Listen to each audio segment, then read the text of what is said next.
You're listening to the Telltale Channel. If you like what I do and you want to see me continue to do it, don't forget to check out my Patreon. I just finished writing a book titled Was Hitler an Atheist? It talks about religions during the Third Reich and how they work together. Catholics, Jehovah's Witnesses, and Protestants. And I even address the lies told by the evangelical world about Bonhoeffer. It's on Audible and Amazon.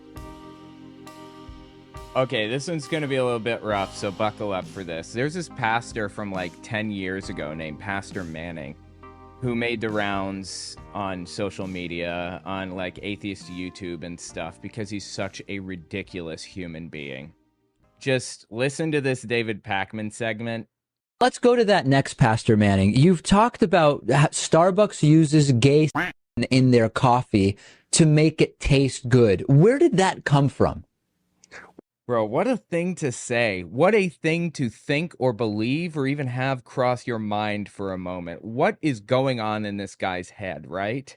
There's a reason I'm talking about him right now. I'm not just doing a throwback, okay? He's running for New York City mayor. He's running for New York City mayor. Seriously. Oh my God. Well, I think you know that there was an article that was first promoted suggesting this idea and was then later retracted as just a hoax. Why would you believe that? I'm not even sure that I believe what he's saying here. I don't know of any article. I have no clue what he's talking about. This seems like the type of that a really backward pastor would come up with, right? Oh, God. Let me say something to you about marketing and about major corporations. No, but wait, let me pause because we have limited time with you and we talk a lot about marketing and corporations. I just want to know why you think that it would be specifically gay in the coffee. Because it's true, because gays tend to love each other's sin. Oh, God, dude, it's so much. I'm sorry. It's so much. God. Running for New York City mayor. He has a church in Harlem, and again, he's had that church for a very, very, very long time, like decades. Oh, God, I forgot what a ridiculous human being he is. Just keep going. Let's keep making it through. And it flavors up the coffee. It flavors up the coffee, he says. Flavors up the coffee. They like the taste of it. There's no doubt about that. How do you know that it flavors the coffee?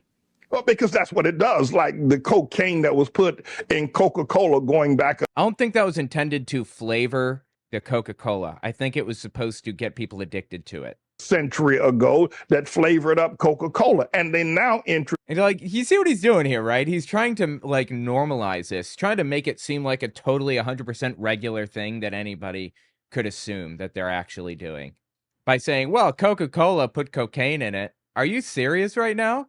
Emily Sigmund, it's always the ones with the most explicit accusations that have to be projecting. Oh, just wait.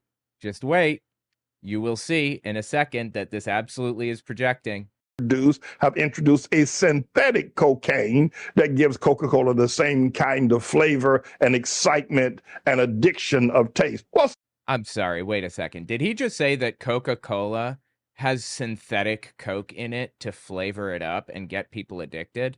Have introduced a synthetic cocaine that gives Coca-Cola the same kind of flavor and excitement and addiction of taste. Well, Starbucks has done the exact same thing that Coca-Cola has done, except they've done it with... Oh, God, dude, why? Why are you like this? How did you get like this, Pastor Manning? Why is this even crossing your mind, brother? Enlighten me on the logistics. So if I go into a Starbucks and I say I want a, medium vanilla latte, BS, whatever thing I want, right? And I see them take the different ingredients, the milk and then the coffee and whatever. At what point are they collecting this? When are they inserting it in my drink? God, dude, it's so bad. They have a dude in the back. His name is Jerry.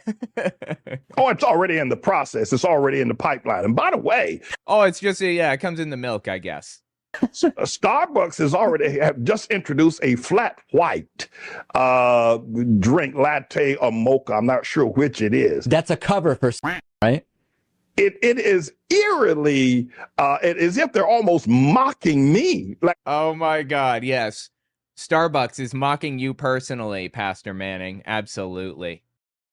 like they're saying, la ha ha ha ha. We'll show you that we're doing it. And the stupid Starbucks audience of patronage doesn't have enough sense to believe you, Manning. We'll actually we'll hide it in plain sight.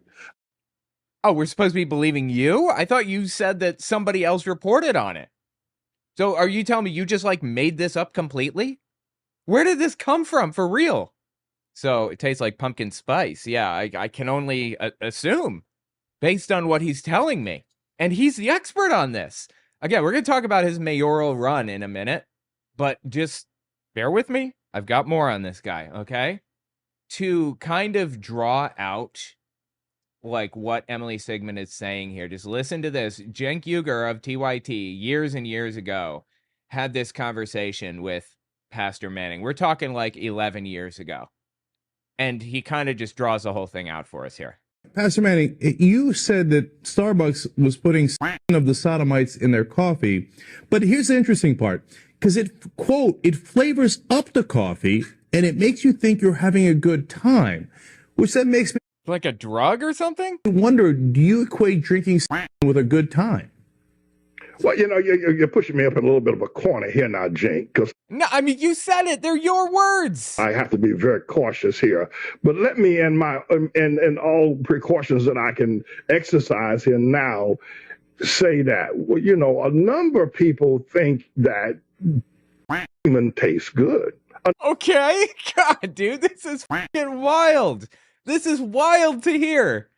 What is broken? What is broken in this guy's head that this is knocking around in there all the time in a hateful context? Like, God, I bet people are just sitting over there drinking it.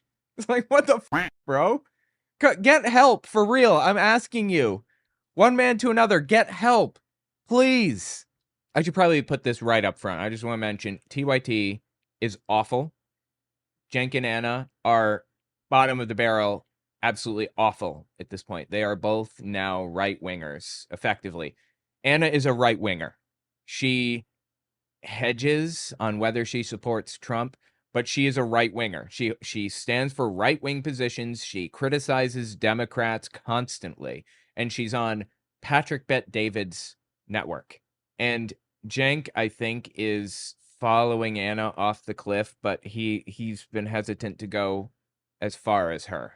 But he is definitely effectively on the right at this point. So A number of people think that drinking semen is a good idea. what a conversation, man. Taste of semen is quite a flavor. And they seek it in the midst of other kinds of activities. And so one would think, well, all right, not one would think, Starbucks has deduced that, listen, in an ingenious way, I would say, that we're more and more infamous, ingenious way, they've discovered that since people like semen, and there's so many people drinking it from one another, their body fluids. What are you talking about? Oh my God, dude. Why not put it in our coffees and flavor up our coffees? Like, really, think about this. I don't actually know a single human being that would be okay with this. I mean, I don't have these conversations very often, but I don't know anybody, man or woman, who would want to drink a coffee like that. This is an oddly specific interest, right? A very, very specific thing that he's talking about that he says people enjoy. So, Pastor Manning, I mean, it stands for overall from your descriptions here that you think that being gay is a lifestyle choice, so it's a choice that a lot of people would want to make. You think that is delicious to a lot of people, and these are choices that people make. So it's so much, dude. Seems like perhaps if it wasn't for the Bible and the teachings of Moses, etc., that you might have been tempted by those choices as well.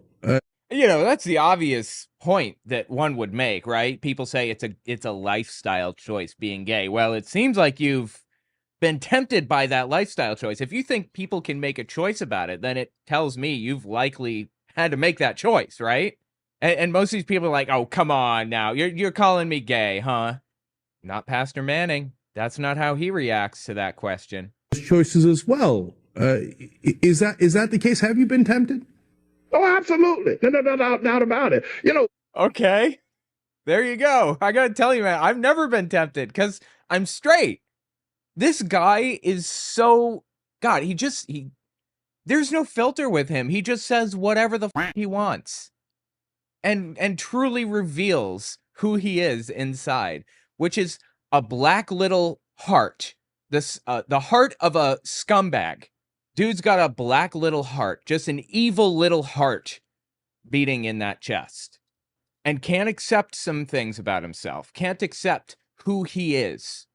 And he's projecting his hate on everybody else. He's projecting his weird little kinks on everyone else. How weird is this? Really? Like, I had to I considered not covering this because it's so weird. Who comes up with this? I am on the outside of like the Christian extremist sphere, okay? I'm not a Christian extremist. I'm also not gay, but I am deeply embedded in the LGBT community. Like, I know a lot of LGBT people. I marched in New York City's Pride Parade last year. I think it was last year. Hang out with a ton of gay people, very involved. And I've never in my life ever heard anything like this before. As a suggestion, as a possibility, as in anything. What is wrong with you? Jenk, I spent 3.5 years in prison. So, yeah, I saw that and was tempted. Yeah, I saw that, he says. I saw that and was tempted, but I didn't yield to temptation, by the way. You need to know that. And make sure you publish that as well. Okay, well, you're gay then. Okay, you're gay. Just accept that. This is insane, dude. I'm actually really kind of heartbroken for him in all seriousness that he can't just accept who he is. He can't just be a normal human being, live his life, and accept that he's a gay dude. Just accept that. You know, there's a controversy about whether we should call people who are anti-gay gay. If we should point out that, like, a lot of the time it turns out these anti-gay people are gay themselves. But that's not even what's happening here. This dude is gay and he's admitting it. And that just makes me really sad for him. Well, all right. So you thought about having gay sex, and that was tempting to you, and you thought that might be delicious or really fun, but you decided to hold strong and not do it. Is that roughly right? That is true. Wow, dude. How did Jenk keep a straight face through this, in all seriousness? How did he manage that? Oh my God. And you know, you find all kinds of weird stuff from this dude too. Like, looking back at some of the stuff that he talked about, some of the stuff he did wait, I'm looking for the right one. I think it's this video. Check this one out. This is TYT. He had a little feud with TYT a while back. Check this out. And let me just say something else about you. I've discovered after watching you try to tear me apart, you and your partner there, Betty Boop. Talking about Anna Kasparian. But I don't know why he calls her Betty Boop. I understand Betty Boop was supposed to be like the image of beauty back in the 40s or 50s or whatever, even though she looks super weird. So I guess this guy is like saying that she's really pretty. That tells me maybe he's bi. I don't know. Jenk, I suspect that you are either homosexual in the closet. Listen to him. Or a heavy homosexual sympathizer, or you have been involved heavily in homosexuality, and you are in denial. Listen to him. You see, that doesn't apply to him because he's not in denial. A couple things about, see how you wear that shirt, how you wear it open, you know, and trying to show your little chest hair and all that kind of thing. And it's not showing any chest hair. What are you talking about? Why are you trying to look down Jenk's shirt right now? Really? Why are you doing that? Don't do that.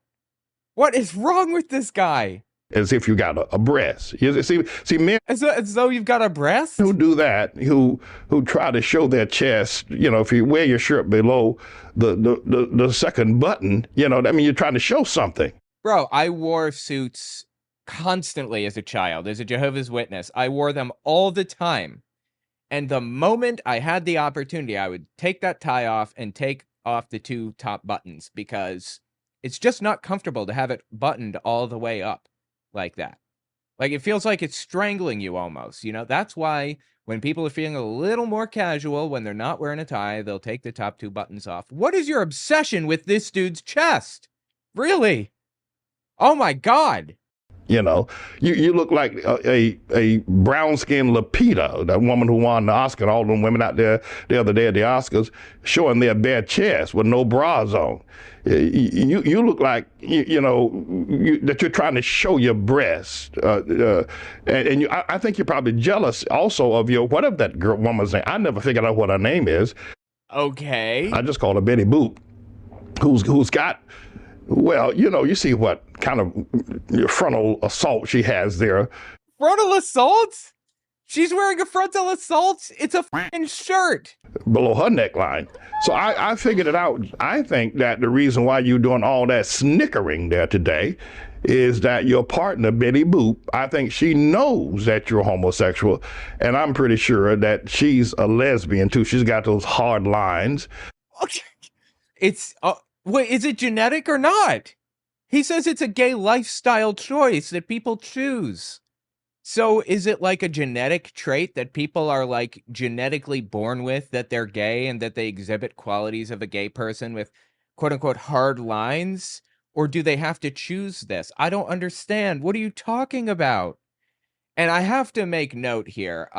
He spent an awful lot of time on Cenk, right?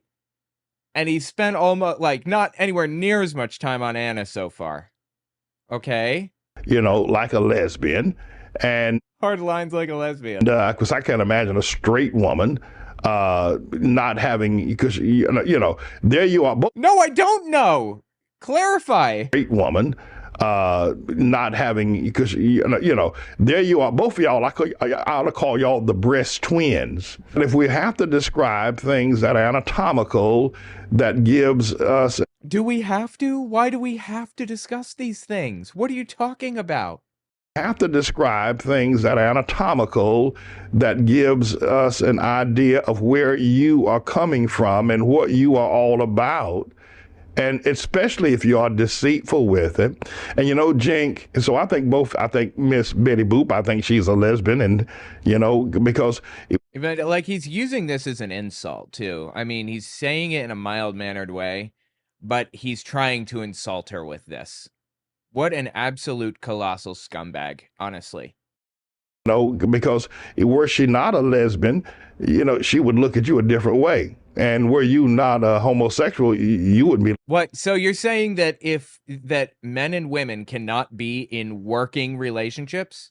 They cannot just work together without a relationship being like a component of it? Are you for real with this? Why can't people just like work together? She would be looking at you differently. Even two people that are like attracted to each other can work together without anything happening or without like looking at each other or whatever. Are you serious? Oh my God.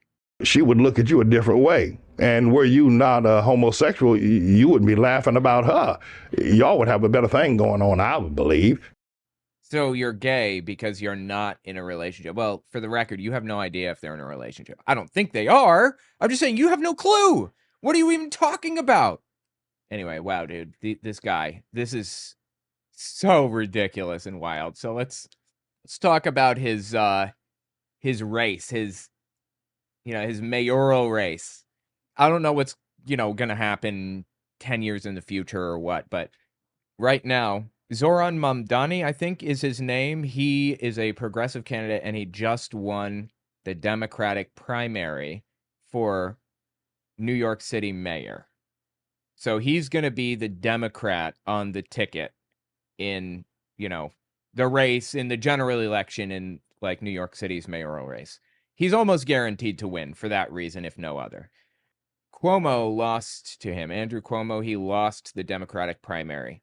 Eric Adams is like one of the most unpopular people on planet Earth right now and is a right-wing extremist, an evangelical nutcase, and he's running as an independent, as well as Andrew Cuomo.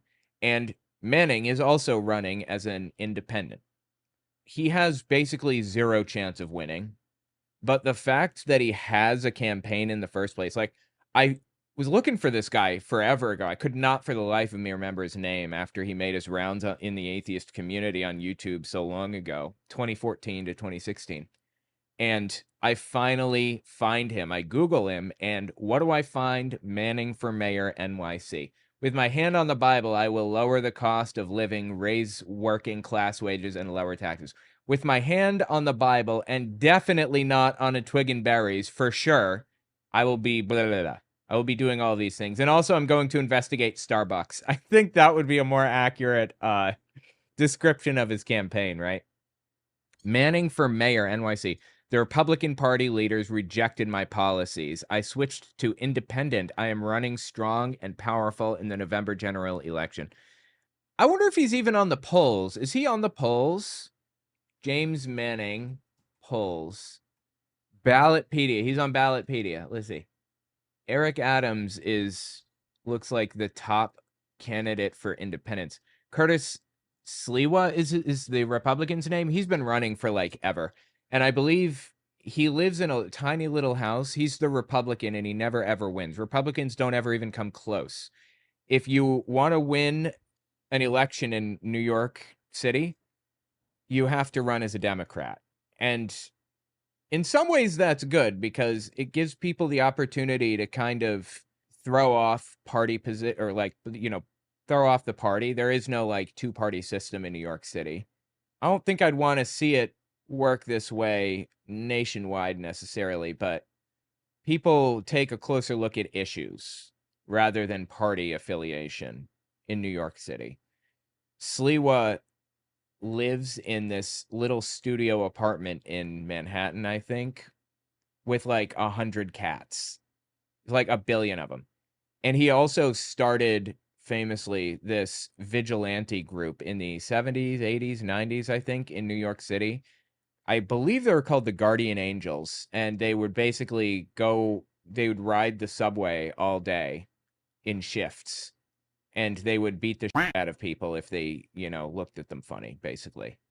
In all fairness, New York City subway was like a rough place back then. It's not anymore. It's perfectly safe today to ride during the day, at night, whatever. Like you don't have to worry about anything there.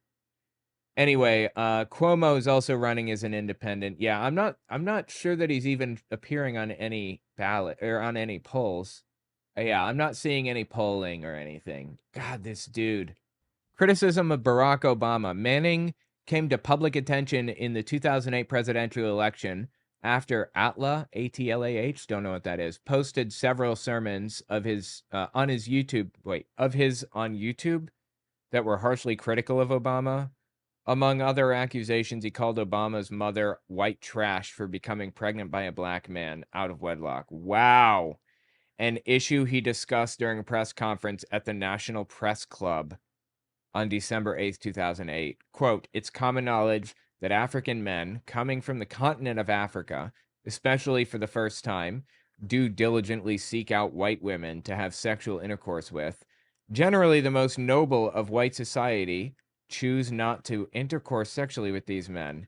So it's usually the trashier ones who make their determinations that they're going to sleep with the person." Jesus, dude. This is just an evil human being. Like, really.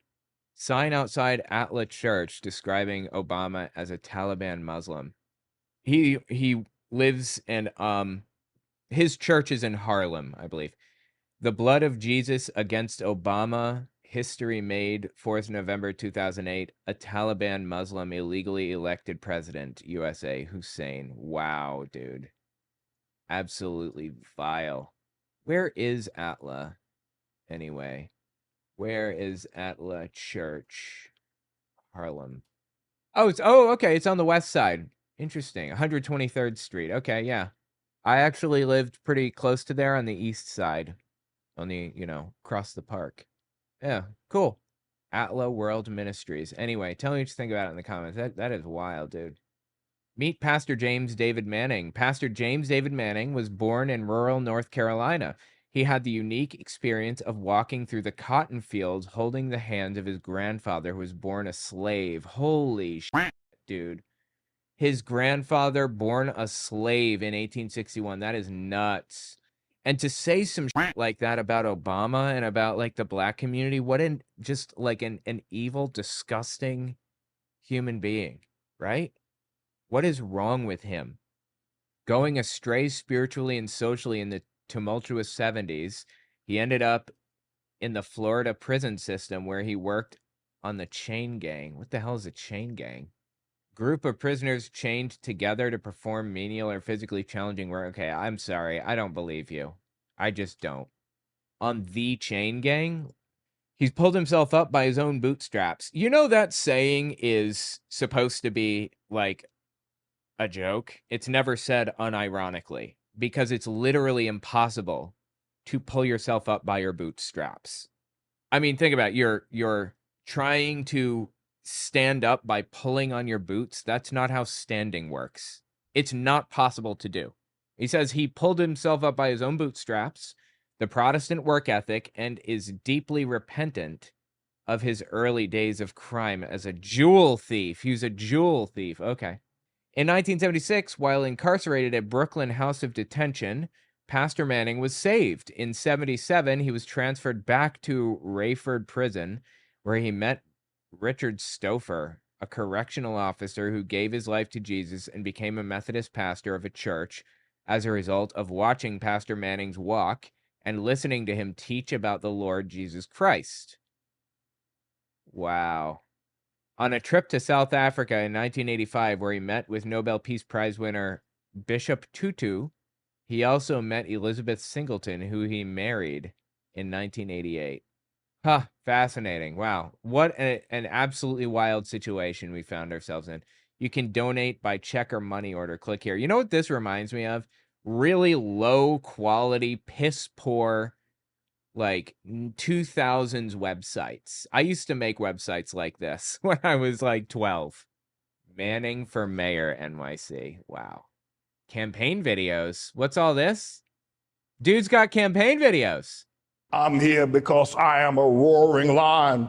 Okay, wow. Those are like, that's an hour long? No, thank you, sir.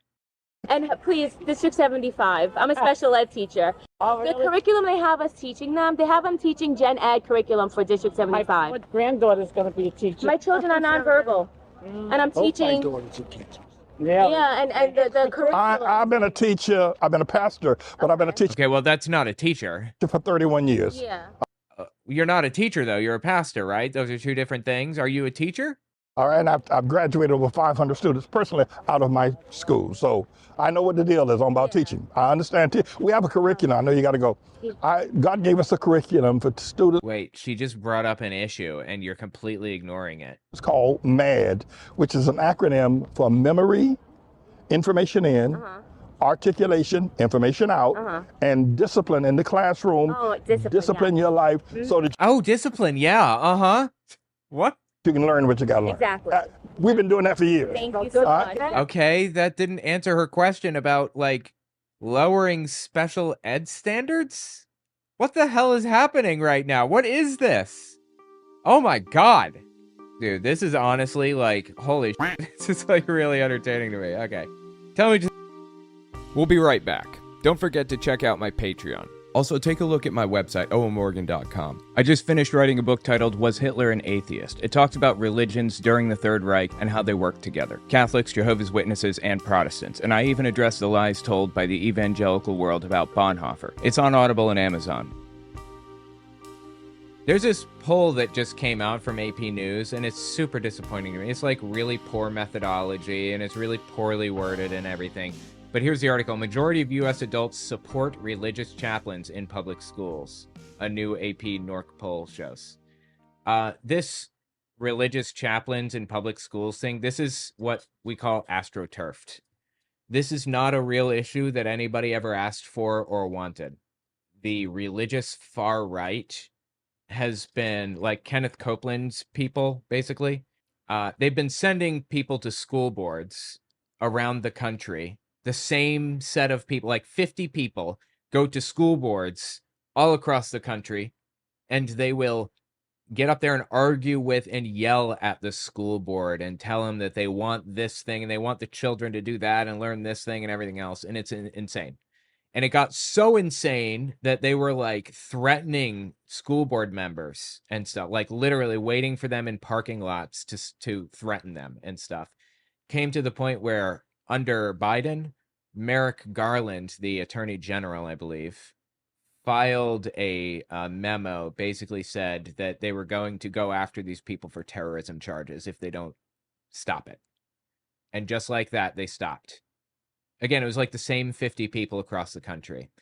Those people and the people that were paying them have been pushing this idea that everybody wants basically pastors in schools. They want to get qualified school counselor, like therapists, qualified psychologists. They want to get them out of schools and put priests in schools instead. And AP News, I'm sorry to say, is turning right wing right now. I cannot believe I'm even saying those words. But AP News basically did a poll to see how popular this was. And according to their poll, which I don't trust at all, getting priests put in positions of authority as in place of a psychologist is extremely popular, apparently. Check this out. Few U.S. adults support allowing religious schools to become tax-funded public charter schools, but a majority favors allowing religious chaplains to provide support services for public school students, a new poll finds. Support services? I mean, I suppose. Do you mean by support services, you mean like they support pastors donating backpacks to schools for kids that don't have backpacks? Yeah, I'm all in. That's very different from replacing qualified psychologists who are acting as guidance counselors with pastors. The survey from the Associated Press Nork Center for Public Affairs Research shows the complexity of Americans' attitudes toward religious expression in schools, which varies depending on the kind of expression and sometimes crosses partisan lines. The findings also highlight tension points in the country's long-standing debate over the role of religion in public schools, which continues to drive legislation and legal action.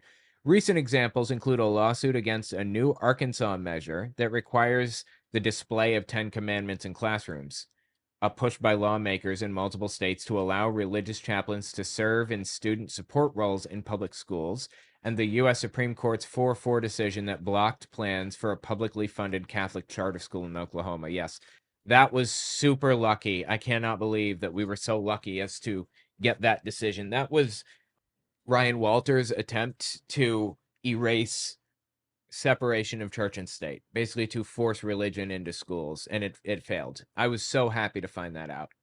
Regarding the 10 Commandments, I could be wrong, but I believe that the Supreme Court said that they're allowed to force schools to put up pictures of the 10 Commandments in each classroom, even though Christians don't follow the 10 Commandments, like by mandate, we don't follow the Sabbath as a cultural Christian anyway. We never followed the Sabbath as an ex-Jehovah's Witness. We never, I don't know, what were some of the other things? We never kept the Lord's holy day holy.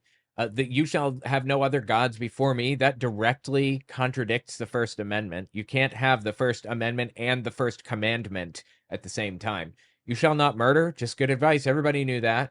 You shall not steal. Again, everyone knew that. Not something we needed someone to tell us. You shall not commit adultery. That's not a law. Shouldn't be a law. You shall not bear false witness.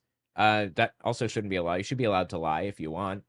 Honor your father and your mother. I mean, none of this is applicable to Christians, really. Why are they like putting up the 10 Commandments statues in schools or images or whatever?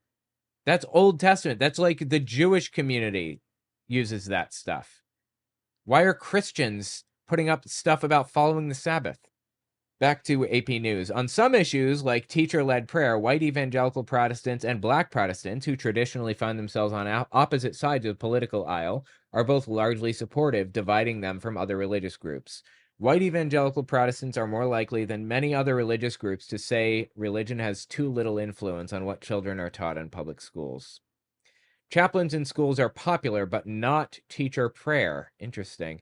About 6 in 10 adults say that religious chaplains should be allowed to provide support services for students in public schools, but most don't think teacher-led prayer or a mandatory period during school hours for private prayer should be allowed in public schools. Why are we even discussing this? Why is this a conversation? You know why? It's because of those people that are being paid to go from school board meeting to school board meeting to astroturf to make it seem like there's support for something that there just isn't support for. I don't trust AP News's poll at all. I looked at the methodology a little bit, and it was super questionable. The way that they framed it was like confusing as hell. What do support services mean? When these people are talking about chaplains in schools, they mean replace guidance counselors with them. If you actually lay it out, what these people want to do, and say, do you want this? Almost nobody in the United States would want that. With Nazis, for example, we get a ton of examples of these people just framing stuff normally. It's just common sense stuff. Like, illegal immigrants committed a crime. They should be sent out of the country. Or more, here's a better example. Trans people teaching children that they should be trans and teaching them how to change their gender and stuff. Teachers in schools are putting litter boxes in classrooms for children. Literally any human being of sound mind would say that's bad. We don't want that. I don't want litter boxes in classrooms. That's not happening is the problem. That's fake. It's fictitious. Nobody is doing that. Nobody is putting litter boxes in classrooms. Nobody is even asking for something like that. No one is teaching children to be trans. That's the thing. If reality was honestly represented, if people honestly said what was actually really happening, nobody would ever support a Republican again. Nobody would ever vote Republican ever again. They would never get another vote. That's why these people have to misrepresent it and lie and twist things around and pretend it's something that it's not. Because they know if they represent reality fairly, they will never be listened to again. Nobody will ever support what they have to say. So what we have here is an example of AP News manufacturing support for something. If AP News actually went out there and they asked the question, are you in support of replacing trained psychologists who, on a daily basis, deal with children who are being taken advantage of by their stepdad, or children who have guns, unrestricted guns in the home that they have access to and who have expressed like disturbing things in the past? If you have children with those types of issues, are you in favor of replacing a trained psychologist to deal with that stuff, replacing that person with some local priest who is unqualified and has no degrees or certifications or qualifications or anything at all, and for the record, hasn't even been background checked? Would you be in favor of replacing the trained psychologist dealing with those issues with a priest? If you fairly, honestly, accurately represented it like that, I would guess 98% of the United States would say that is fucking stupid. Why would anybody even suggest such a thing? It is absurd and about as disturbing as it gets to me to watch AP News move so far right like this. What the fuck? Texas became the first state to allow chaplains in 2023. After that, lawmakers in several states considered similar bills. It's illustrative of an ongoing conservative push to bring more religion into the classroom, which advocates of church-state separation are countering. Sally Hacker, 61, a Republican and non-denominational Christian from Michigan, supports having chaplains in schools. They could help students use the Bible as a moral guide, she said. Why would schools be pushing like moral guidance from a religious perspective on children in the first place? Aren't they supposed to be learning about like the stars and how to count and stuff? What does any of that have to do with anything? You want to teach your children about religious morals and take them to church. I don't want my children learning your dumb moral virtues or whatever, because I don't agree with them. If they have problems, these students could go and talk to these preachers and these chaplains and maybe could help them figure out a way to get out of those problems. They can do that now. They don't need chaplains in schools. They can go to the chaplain at church after school, or they can go to a trained, licensed psychologist at the school. You think a pastor could do a better job at dealing with children being taken advantage of? You think a pastor could do a better job of that than a trained psychologist? What are you thinking? I don't understand how people arrived here. And why is AP News supporting this, seemingly? This is wild. Anyway, yeah, tell me what you think about it in the comments. Just disgusting to me. Absolutely disgusting. We'll be right back. Don't forget to check out my Patreon. Also, take a look at my website, owenmorgan.com. I just finished writing a book titled Was Hitler an Atheist? It talks about religions during the Third Reich and how they work together. Catholics, Jehovah's Witnesses, and Protestants. And I even address the lies told by the evangelical world about Bonhoeffer. It's on Audible and Amazon. Oh, yes. Oh, yes. Uh-oh. Okay, so I was on Reddit, and, you know, I was trolling like I do. And basically, somebody said, you know what, like, they sent me this video to rebut claims that that Jesus didn't hate gay people. So I want to listen to the video, see what they have to say. I got Alpha Force Zero here with me. Hi. We're gonna rebut this together. We're two atheists reacting to a guy reacting to things. So I'm his kid, for the record. yes. So anyway, let me pull up the Reddit post, show you what we've got going on. So if you take a look here, there's this image. Homosexuality is sin, return to Jesus. And then Jesus standing out front. I'm cool with it. I love that. That's just a great picture. Can you send that to me? Yeah, I'll send it to you. Anyway, see if I can. I'm going to send that to all of my friends. Okay. I'm not sure how old it is. I usually try to date these, but. It's cool with it, guys. Don't worry. Actually, Jesus visited me in my room one night and said, "Be gay" 3 times, and then I just became bi. Who are you to fight with Jesus over this? He is the Son of God, and he spoke to you directly. Exactly. He appeared in my room, not even in my head. A physical manifestation. Need to follow his direction or go to hell. So exactly. You know, what are you going to do? Yeah, I just immediately had to like girls.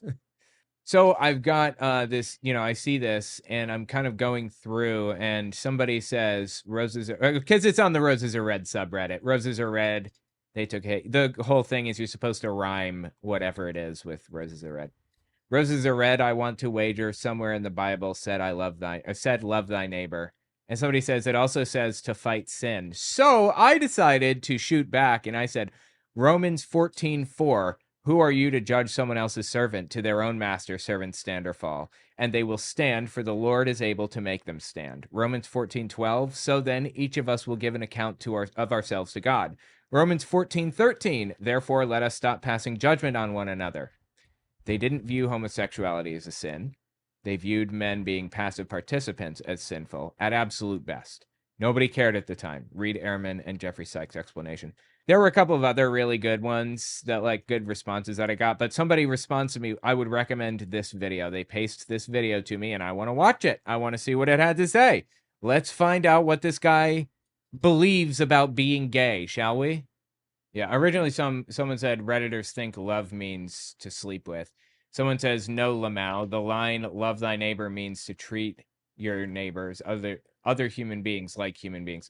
I responded, I think the point is that you should appreciate your neighbor and let them live his life because it's none of your fucking business and his relationship with God is his own, so stay out of it. Pretty sure it explicitly says you should mind your own fucking business in Romans 14.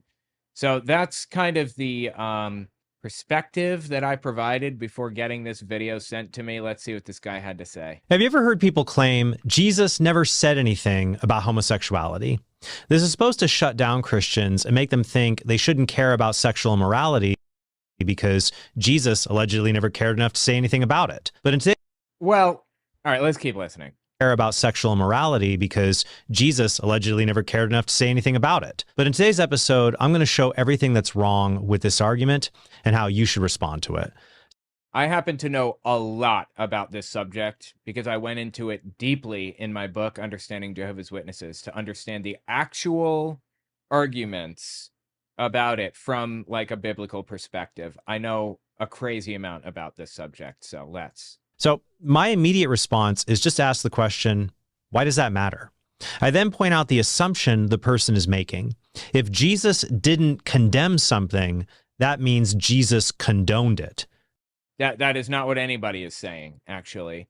Let me just lay this out. There are 6 places in the Bible that mention being gay in any way, shape, or form. Out of 32,000 verses, there are 6 that even talk about it, even touch on it.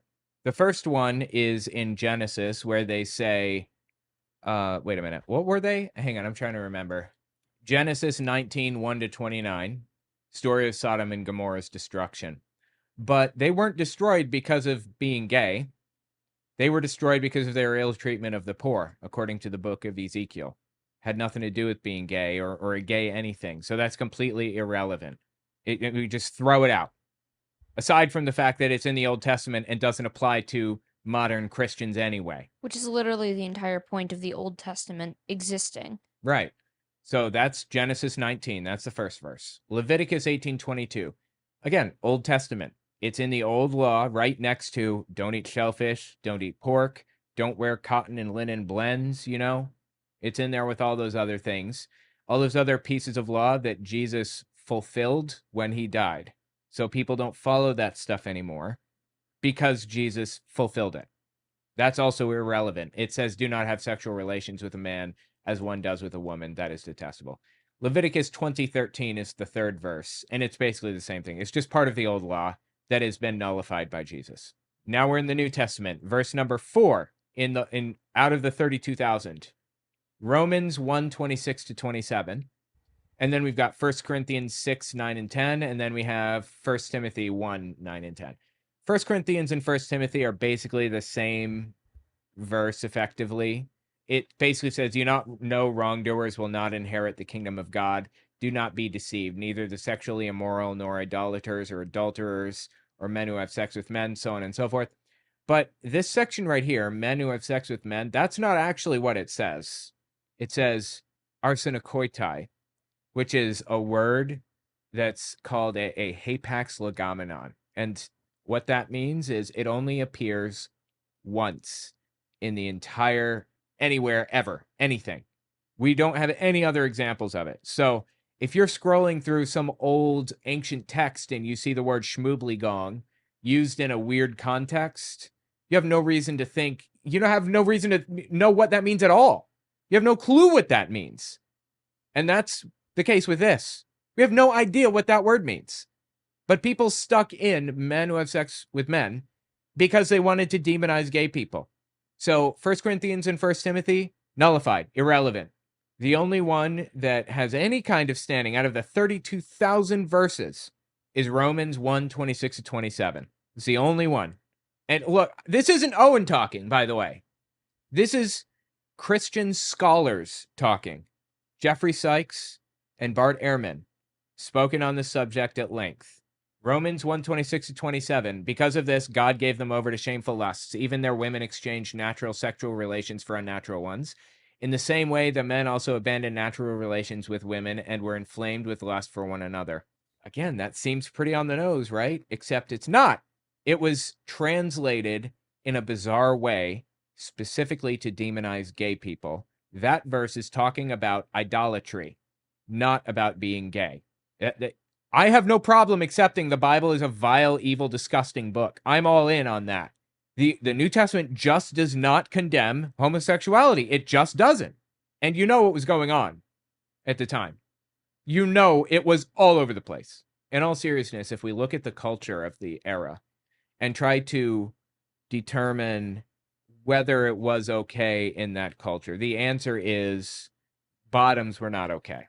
Being a top was fine. They didn't care. It was being the passive participant in the relationship for a man that was a bad thing. So if you have 2 power tops, I guess it's fine. That's the bottom line. Anyway, let's listen to this guy just straight up lie. I have no investment in this. I just want to make this clear. I don't care. I'm just looking for the honest answer to these questions. The Bible is a vile book, whether it supported gay rights or whatever. It's vile. Why does that matter? I then point out the assumption the person is making. If Jesus didn't condemn something, that means Jesus condoned it. But well, no. Why would you have any reason to condemn it yourself if Jesus didn't condemn it? It'd be like saying if Jesus did not condone something, that means that you should condemn that thing. That would be like somebody saying Jesus never explicitly said that black people and white people getting married is okay. I say it's wrong for black and white people to get married.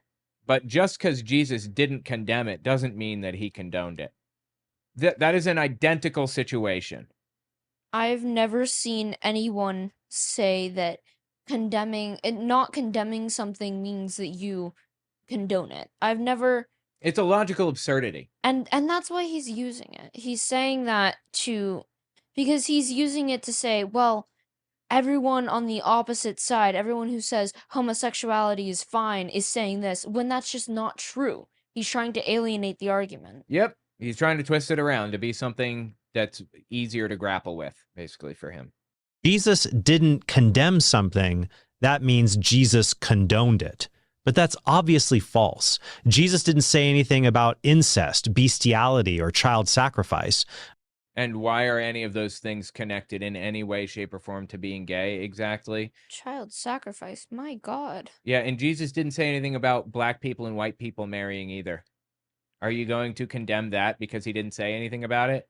What he's saying right now is, in pretty explicit terms, I believe it's wrong. Whether the Bible says so is completely irrelevant. I feel it's wrong. Like, I feel the same way about bestiality or child sacrifice or whatever. So I'm going to say that Jesus thinks it's wrong too. That's literally what he is arguing here.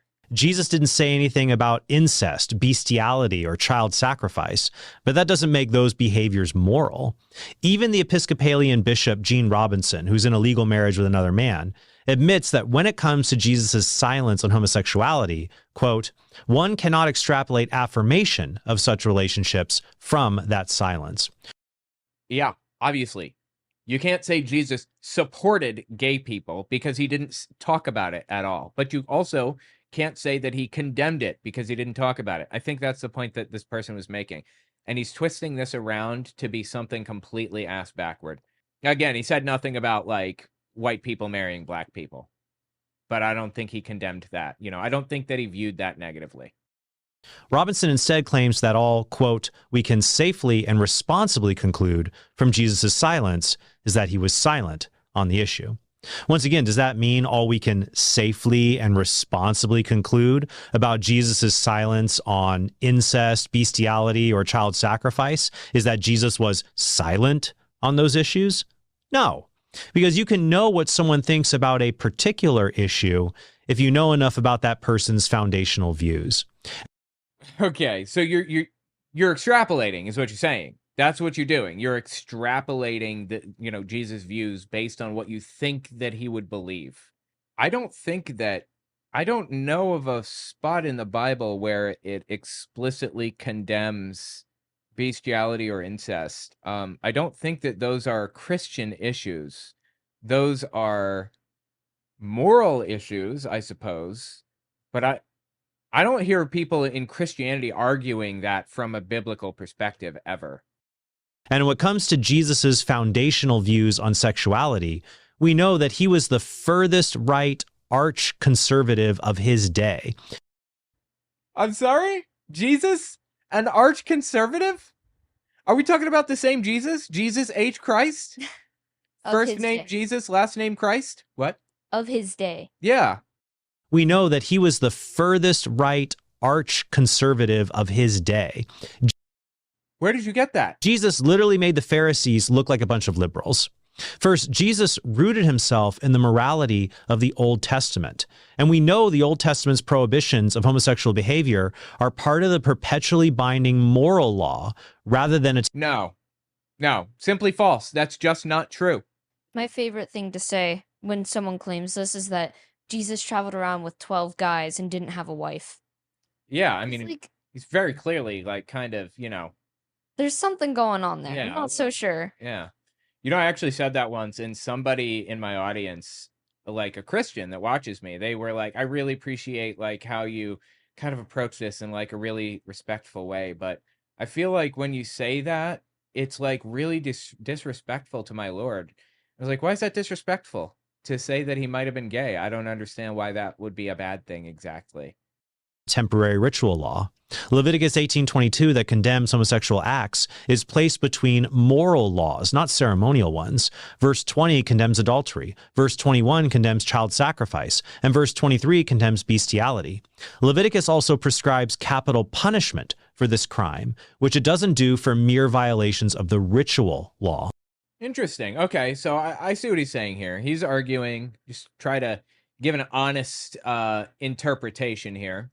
He's saying that the law is split into multiple sections, ritualistic and ceremonial ones and stuff, right? And that this falls into the same category as like child sacrifice versus being in the category of like eating shellfish or whatever else. I get that. But the law isn't really separated out that way for literally anybody on planet Earth. Like he's the only one making that distinction in this whole situation, in this whole interpretation. I think what we should do is we should look to the Jewish community for the interpretation of these verses, because they've been living by the old law for millennia, right? And here's how the Jewish community views it. A little bit of a history lesson on this. The Pharisees were a specific kind of religious order that believed that Moses didn't just bring the tablets, the 613 commandments, not just the first 10. Believed that he didn't just bring the 613 commandments, he also brought oral commandments, where he brought like a culture. And living by that culture was part of God's command as well. The Pharisees believed that they were the true Jews because they were living by the culture passed down from Moses, who didn't exist, by the way. Moses was not a real person. I don't know who needed to hear that. Fascinatingly, the Catholic Church has the same belief, that they are uniquely qualified to act as God's spokespeople or whatever, because God passed down oral and cultural commandments and expectations through the Catholic Church to humanity through them. Anyway, the Pharisees, they specifically and intentionally did not write down the oral commandments or their cultural whatever until Solomon's temple was destroyed for the second time in 70 CE, at which point they decided to write it down. There are two translations of those oral commandments. It's called the Talmud, I believe, is what that is. The Mishnah was completed around 200 CE by Rabbi Yehuda the Prince, and the Talmud is the other one. The Mishnah was further discussed and elaborated upon in the Gemara, producing the Talmud.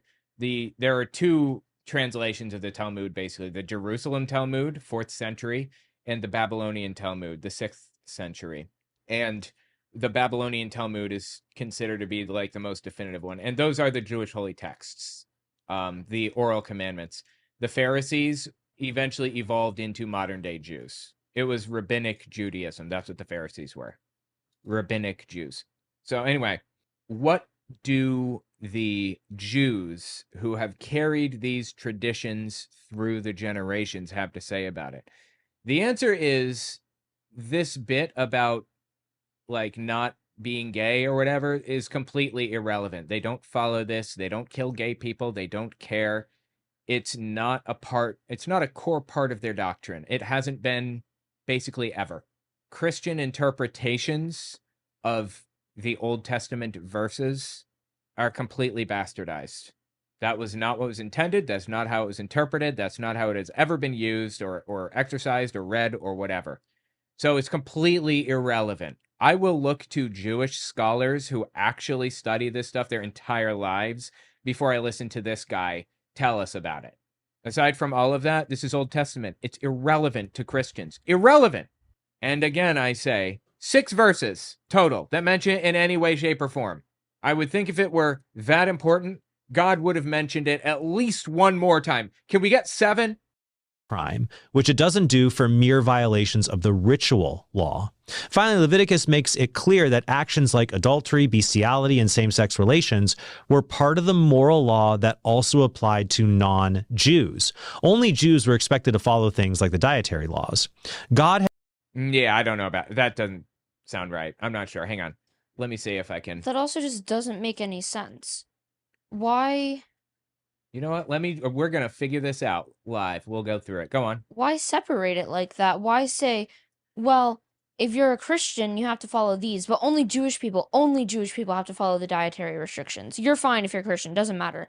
What how does that make any sort of sense? Is arguing that the Old Testament sections about being gay are valid for Christians because they're in a section of the Old Testament that applied to non-Jews as well. The Old Testament law is generally given to Israel, the Jewish people. The laws in Leviticus 18 and 20, where those verses about male sex appear, are part of the holiness code aimed at setting Israel apart from surrounding nations. Again, like the Jews, the rabbinic Jews that have carried that tradition through the generations, they don't follow it the way that Christians interpret it. Christians' interpretation is completely twisted around and bastardized. I mean, Kenneth Copeland's type of people interpretations. These laws were given specifically to the covenant community of Israel, so that's just a lie. What he said is just a flat-out, bald-faced lie, is the bottom line. He just lied. He said that this section was given to people outside of Israel. That is not true. Hang on, okay. Why would there be a separation for religion? I understand someone said because Christians wanted to eat shrimp, that's all. Yeah. But why in the world would God speak to someone and go, yeah, there's a separation for religions between laws, so you don't have to follow this one. I don't care, but they have to. It just this guy's idea and comprehension of what was said makes zero sense. Either no one has to follow this law or everyone has to follow this law. It doesn't make any sense for there to be like that distinction, I guess. I transcribed this. I'm just kind of going through it. False dilemma. If Jesus didn't condemn something, that means he condoned it. Straw man comparison. Jesus didn't mention incest, bestiality, or child sacrifice either. I'm just kind of going through some of the lies. Hidden assumption. Jesus affirmed the Old Testament law in full. We haven't gotten that one yet. We're about to. Anyway, the point is that this guy's just straight up lying here. It's just not true what he's saying. This is like saying Jesus was an arch conservative. Only Jews were expected to follow things like the dietary laws. That's just, well, I mean, everybody should follow those, of course, ideally, but what he's saying is just a lie. God had even judged the other pagan nations for engaging in these defilements and expelled them from the land for doing so, as is seen in Leviticus 18, 24 through 25. But Jesus didn't just uphold these moral laws, he strengthened them. Jesus said in the Sermon on the Mount, "Think not that I have come to abolish the law and the prophets. I have come not to abolish them, but to fulfill them." In the parable of the Good Samaritan, Jesus taught that loving your neighbor refers to everyone, not just fellow Israelites. Jesus commanded the love of enemies, condemned lust as a type of adultery, and condemned anger as a type of murder. Okay. Yeah, I don't understand what point he's getting at here. And Christ did the same thing with sexual ethics. He called the people of God to an even higher standard than what they were held to before. Okay, so here's what I'm reading. I'm getting that this guy is creating this big, twisting, ridiculous, philosophical, like, interpretation of Jesus, whatever, because he really wants to hate gay people. Like, he just cannot get by without hating gay people. And he's doing everything he can to justify it here. Great. But Jesus didn't say anything at the end of the day. He said nothing about it. I don't think I've ever comprehended why people are supposed to hate gay people. Because, I mean, ignoring, oh, well, in the Bible, because it doesn't say that. Even if it did, even when I was super little and I was growing up around really homophobic people and whatever, I've literally never looked at a couple and thought, wow, they shouldn't be dating. I mean, you don't date someone when you're like 42 when they're a kid, but that's not what we're talking about. I've never looked at two people of the same gender and gone, I really hate that. I just don't. Yeah, some people don't get it. Some people don't get it. I don't get shoving your way into people's lives like that at all. I get that some gay dudes have like an aversion to the thought of like a straight couple kissing. I've met a lot of gay people that are like, oh God, see two straight people kissing and like, oh no. So I know that's out there, for example, but I don't know why anybody would ever say, you can't do that. I'm trying to dictate your life to you and tell you that you must live by my moral standard. I don't understand that at all. But it's also, for me, it's never just, I don't understand getting in other people's business because, yeah, obviously, but I just genuinely do not understand looking at a gay couple and feeling the need to, like, I don't understand looking at a gay couple and thinking, that's disgusting and vile and I hope they die or I hope they burn. I and maybe that's because I'm bi. But I've never looked at any sort of couple and immediately like felt anger or fear or whatever general homophobic Christians describe. Well, the thing is, a lot of the problems, a lot of the feelings or whatever that conservative right-wing nutcases complain about, there's something in there in human beings that kind of, like with abortion, for example, that's hard. Nobody wants to go through that. People don't do that on the weekends for fun. It's something that, like, it's a struggle, an emotional struggle that everybody has to go through if they have to do that. And conservative nutcases take those real feelings that people are really working through and weaponize them. They whip people into a blood frenzy over this stuff when there's no reason to do that. And the reason that they are is because they know that they can use it to their advantage.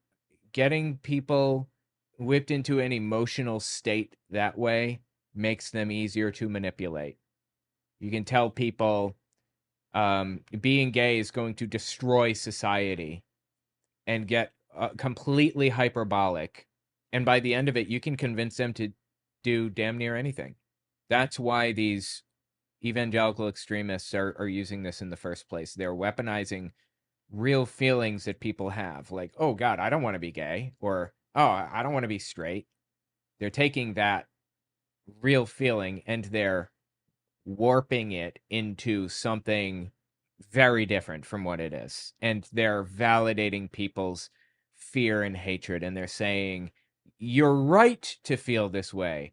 And you should do something about it. You should prevent people from whatever, living the lives that they want to live.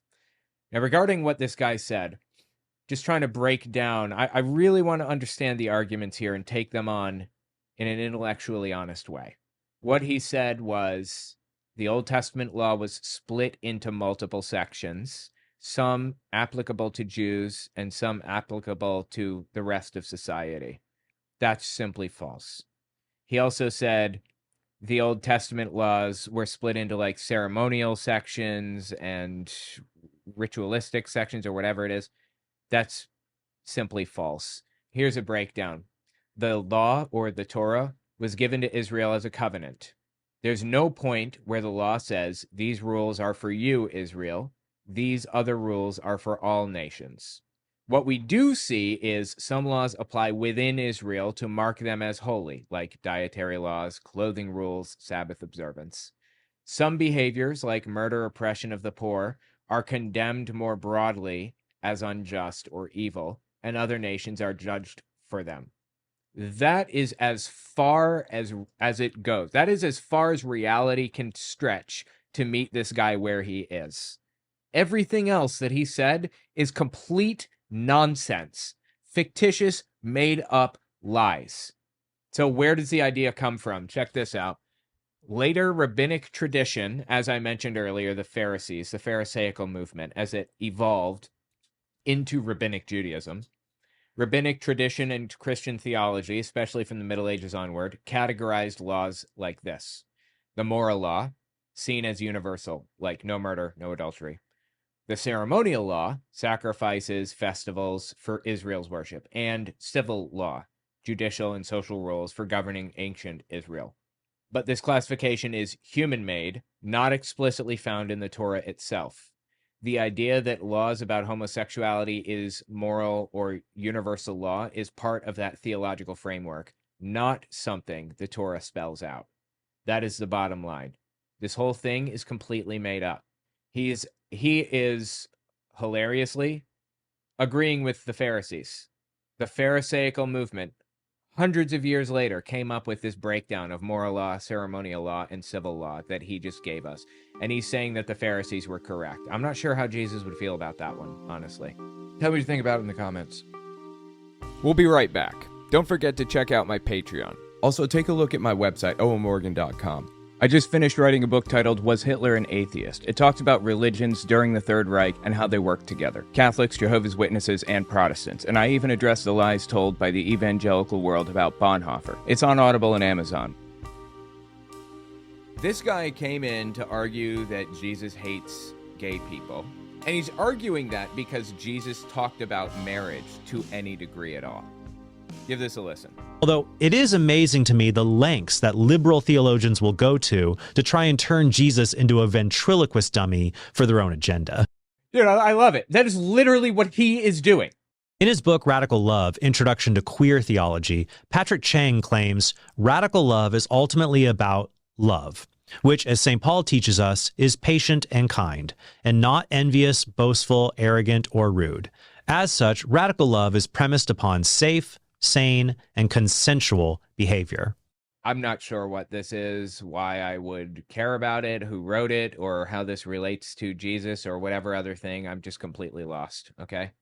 But the real Jesus condemned at least one sexual behavior that modern people usually consider to be safe, sane, and consensual: remarriage after divorce. And marriage did not exist in the same context. So I'm not sure what the hell he's talking about, but I have my doubts. Is he about to claim that you can't get married after you get a divorce? I believe so. Because I don't understand the relevance of this. Yeah, I don't understand the relevance either. For the record, to my understanding, and I know this because my mom had to figure all of this out when she was a Jehovah's Witness. Or she's still a Jehovah's Witness. As a Jehovah's Witness, she had to figure this out. The only biblical reason for divorce is adultery, but there are 3 biblical justifications for separation, and they are physical abuse, physical willful non-support, like you won't get a job. Again, this is according to Jehovah's Witnesses. And then spiritual willful non-support, like you're trying to prevent them from going to church services, for example, going to the meetings. But I'm not sure what he's leading up to here. Let's continue. Consider to be safe, sane, and consensual: remarriage after divorce. And because Jesus did that, we know what principles grounded his sexual ethics. And through those principles, we can safely conclude what Jesus believed about the morality of homosexual behavior. We really can't. That Nope. just doesn't make any sense. Nope. I don't. What? And at the beginning of this, let me reiterate, he said that Jesus didn't talk about it. He said Jesus didn't condemn it, but he also didn't, I forgot the word. He didn't support it, basically. Right. Condone. Yeah, condone. He didn't condemn or condone it. And now he's twisting it to say that Jesus doesn't like gay people because he doesn't support marrying someone after I don't understand where he's going with this. I don't either. It's bizarre, confusing. Oh, he's got a beautiful microphone, though. Look at that thing. I love that microphone. Really, really nice. Conclude what Jesus believed about the morality of homosexual behavior. In the first century, there was a debate among the Jews over when divorce was permissible. Deuteronomy 24:1 allowed a husband to divorce his wife if, quote, she finds no favor in his eyes because he has found some indecency in her. The 2 most important figures in this debate were the rabbis Hillel and Shammai, who found... Okay, I'm sorry. Hang on. Let me just step back a little bit. One more time. He's talking about getting a divorce? His wife if, quote, she finds no favor in his eyes. Deuteronomy 24:1. So it's okay to divorce a woman if she finds no favor in his eyes. I'm sorry, for a husband to divorce a wife if she finds no favor in his eyes because he's found some indecency in her. eyes because he has found some indecency in her. That's interesting. So he's giving us some examples of the Old Testament rules that we're supposed to follow, I guess. But I don't understand. Like, this doesn't even seem to... this isn't tracking. I don't understand what point he's making. Also, if we're going to follow the Old Testament, then we should definitely follow Numbers 5:11-23, right? The verses that explicitly say that you should get an abortion in certain situations, like if your wife has cheated on you, for example, she should get an abortion. Are we following that one? Or are we down? He's cherry picking. Yeah. The two most important figures in this debate were the rabbis Hillel and Shammai, who founded two opposing schools of thought among the Pharisees. The followers of Hillel believed divorce could be justified for almost any reason or indecency, including a wife accidentally ruining her husband's dinner. Yeah, like I said, marriage didn't exist in this context at all. Can you explain it? Explain marriage? Yeah, in that context. I can indeed, but it's going to take me a minute.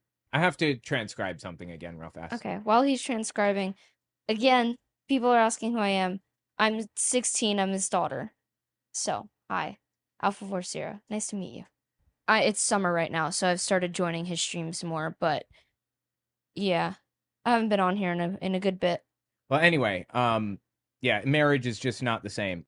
There was a tradition of like two people like living together at a certain age, like, you know, they reach an age like 13 years old. For women, they'd find a nice young 35-year-old that they would marry or marry, quote unquote, that they would start living together and having children and stuff. That's generally how it worked back then with Jesus, in Jesus' time.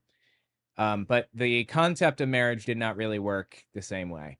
Okay, here are some of the key ideas from this video that I pulled. It's with Jeffrey Syker. I thought it was Sykes for some reason. Jeffrey Syker with Bart Ehrman. The title of the video is something like, "Does the Bible condemn homosexuality?" Guest interview with Jeffrey Syker. And you can just look it up on YouTube if you want. But here are the key points. Marriage and sexual relationships at the time of Jesus. Marriage was about procreation and social duty, not romance or personal fulfillment. There's no concept of romantic companionship marriage, falling in love, dating, marrying out of love, as we think of today. Polygamy, like Abraham's many wives and concubines, was part of the biblical tradition, so Jesus' reference to marriage as one man, one woman in discussions of divorce doesn't reflect a universal Old Testament marriage model.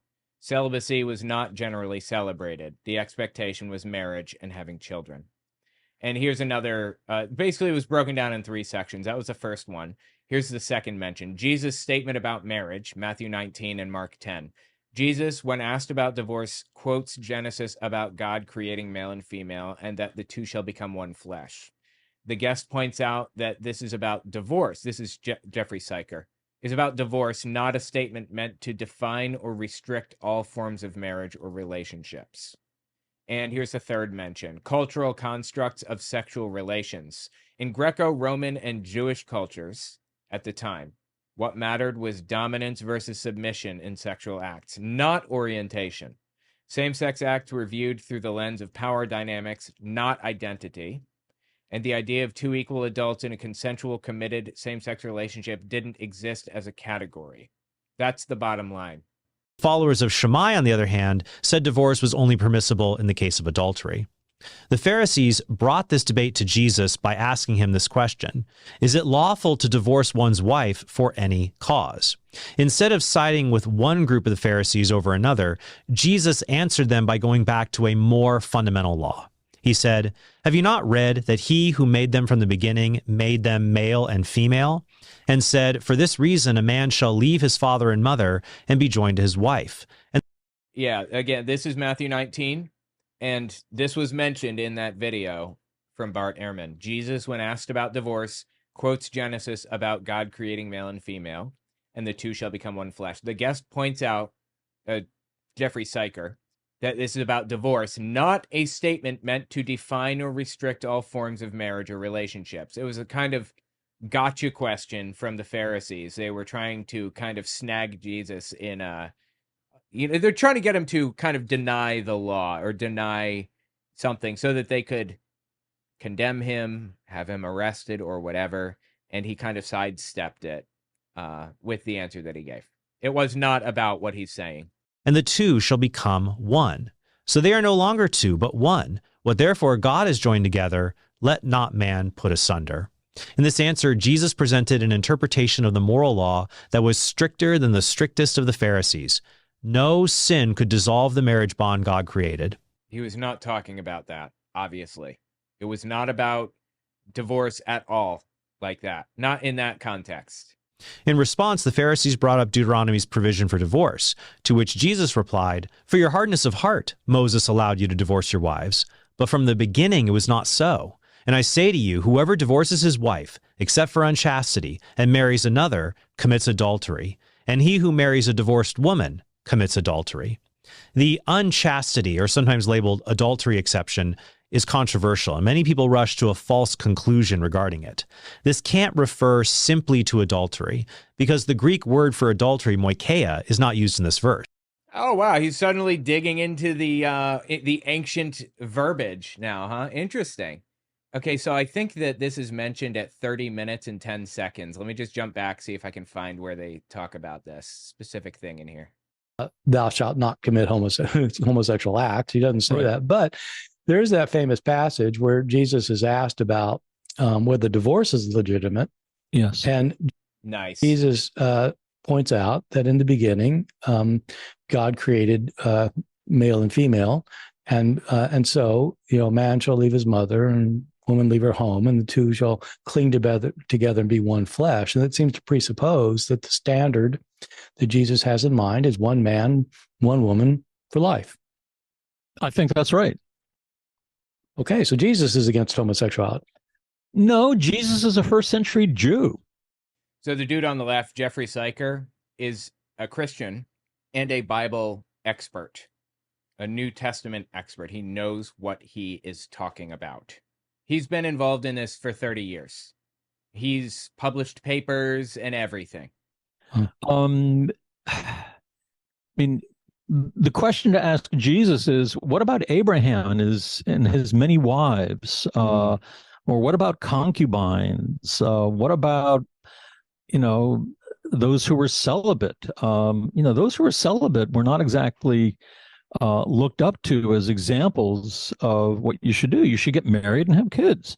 Yeah, and even Jesus was probably celibate. I mean, Jesus yeah, wasn't and married even with Jesus kids. was probably celibate. Whatever Dan Brown tells us, he was not married with kids. I think that's a reference to the Da Vinci Code, maybe? I've never actually read or seen the Da Vinci Code, but I know that Ehrman has a thing about it. He can't stand the Da Vinci Code story because it completely warps like New Testament history.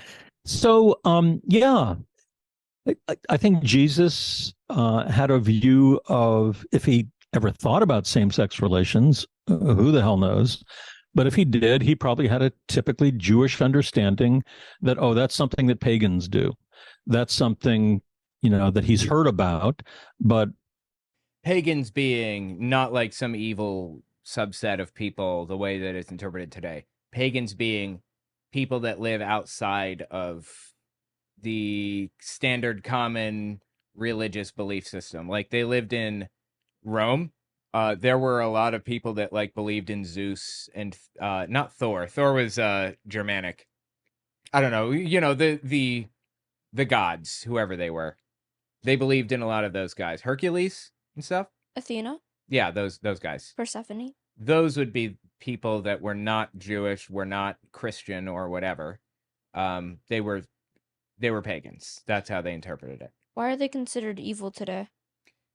Because of a long church history of not liking non-Christians or non-Jewish people. The Catholic Church particularly really demonized pagans and warped and gave it a new perspective. It gave them a new kind of reputation of somebody that's like dabbling in witchcraft. Yeah, when that's not what it is. It's just non-Christian. It's like wedding rings are pagan because it's not of Christian origin. That doesn't mean that it's like some evil satanic witchcraft whatever thing. It's just not of Christian origin, that's all. But has no, firsthand knowledge of, I would say. I don't know. So, I mean, it is, there are, people may not know that there are scholars who have argued that in fact Jesus and Paul were both gay in our terms, and you and I have a friend, Jeff Dale Martin, who wrote a book called "Sex and the Single Savior." Yes, and a good book it is. Well, he was a senior professor of New Testament at Yale, so he's not some guy, somebody just. Interesting. So it sounds like there's some legitimacy, some possible legitimacy to this. To Jesus being gay? Yeah. I support that. I get the impression that Ehrman and Syker probably don't think he was gay. They said that they think Jesus was celibate, but it doesn't seem like it's a completely outrageous conclusion to reach, right? I love a gay Jesus theory. I know, I'm all in. So he's not some guy, somebody just kind of spouting off stuff on the internet. He's actually, no, he's not. And so, so there are discussions about that kind of thing. But I think again, the point surely must be that whatever Jesus said, he doesn't have our concept of sex and sexuality or marriage, homosexuality. And so to say that he condemns something he doesn't even have any language for this kind of stuff. Yeah, no, that's true. But Bible readers do point out that homosexuality is condemned. I mean, Paul, the Apostle Paul, in 1 Corinthians 6, makes a list of activities or vices, people who will not get into the kingdom of heaven. And so I'm going to summarize what he's going to say right now. Actually, I already summarized it at the beginning. That's where I got this information, was from him. And the dude on the left, Jeffrey Syker. They're experts. And they explain, they read the language. They know Greek, Koine Greek. They know Hebrew. And, oh my God, what was the language name that Jesus spoke? It's suddenly slipping out of my mind. What was it? I keep wanting to say archaic. It's not that. It's... You could look it up. I know this word. This is a hit to his pride here. It is. Aramaic? Aramaic. Oh my God, I couldn't remember. Yeah, Aramaic. They speak Aramaic. These people know what they're talking about. And I trust them a hell of a lot more than I trust this They guy. speak Aramaic. Mm-hmm. These guys do. These guys right here, they do. It's really cool, actually. Jeffrey Syker is a Christian, like I said. These are not just atheists coming at Jesus or whatever. Dude on the left is dude on the left's a Christian. Instead, Matthew describes Jesus using the Greek word for general sexual immorality, porneia. Some scholars think Jesus was referring to an invalid marriage between relatives that could be dissolved because of its intrinsically sinful nature. Dude, I love how they say, or I love how he said some people think this.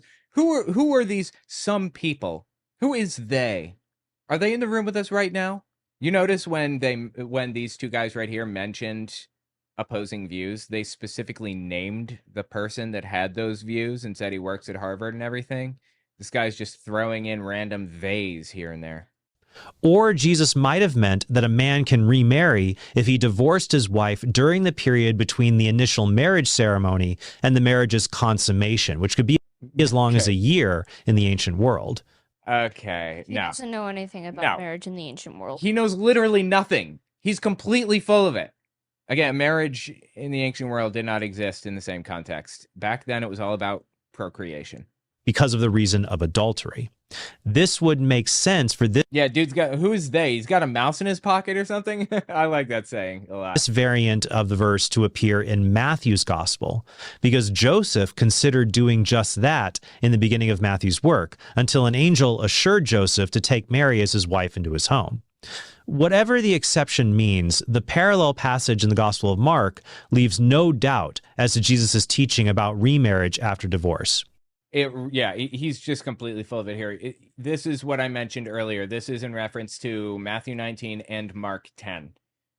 This is a parable provided by Jesus to make a point about a completely unrelated thing.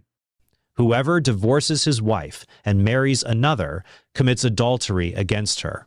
And if she divorces her husband and marries another, she commits adultery. Again, I'm still not sure how this is connected to like being gay. Some people try to diffuse the force of Jesus' teaching by saying he's only being ironic, because wives were never allowed to divorce their husbands in the ancient world. But although wife-initiated divorce was rare in the ancient Near East, it wasn't unheard of. Exodus 21 verses 10 through 11 describes how a slave married to her master can leave her master without paying any sort of penalty if he fails to provide for her needs, including marital rights. Jesus, dude, is he referring to wives as slaves here? I think he is. The wife can leave her master. What a thing to say. If he fails to provide for her needs. This is Jehovah's Witnesses' justification for physical willful non-support as a reason for separation. For this verse right here, basically, I believe. Including marital rights. A 2nd century divorce certificate, in Hebrew called a get, addressed to a husband from his wife, was discovered in the Judean desert in 1951. Again, he has no idea what he's talking about. Divorce and marriage did not work the same way. The text said the following: I, Shalamzian, daughter of Joseph Kebshon of Ein Gedi, with you, Eleazar, son of Hananiah, who had been the husband before this time, that this is from me to you a bill of divorce and release. All right. It did not say that, actually. As a matter of fact, I can tell you 100% for a fact it did not say that, because it wasn't written in English. The words that he's using here were translated into English, and I have no idea what those original words were. But divorce and marriage did not hold the same context at the time that they do today. They just didn't.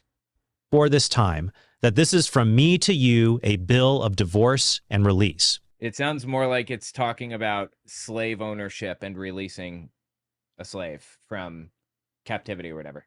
According to David Instone Brewer in his study on divorce and remarriage in the Bible, quote, normally women would not write a divorce certificate such as this one, but they would ask a court to persuade their husbands to write one. Perhaps this non-rabbinic practice was influenced by the Greco-Roman world where women could initiate divorce, as wealthy Jewish women in the 1st century are known to have done. Jesus did not care if second marriages were, as Chang puts it, safe, sane, and consensual. Again, like, I'm so lost. What is his point? What is he trying to prove with this? How does this connect to, like, gay anything? Jesus also didn't quibble with his opponents about possible exceptions in the Deuteronomic Code. Jesus instead went all the way back to creation itself and rooted the morality of sex in the permanent, life-giving nature of marital love that God designed in our own bodies. If Jesus condemned what critics would today call harmless thoughts, lust, or what they would call finding your soulmate.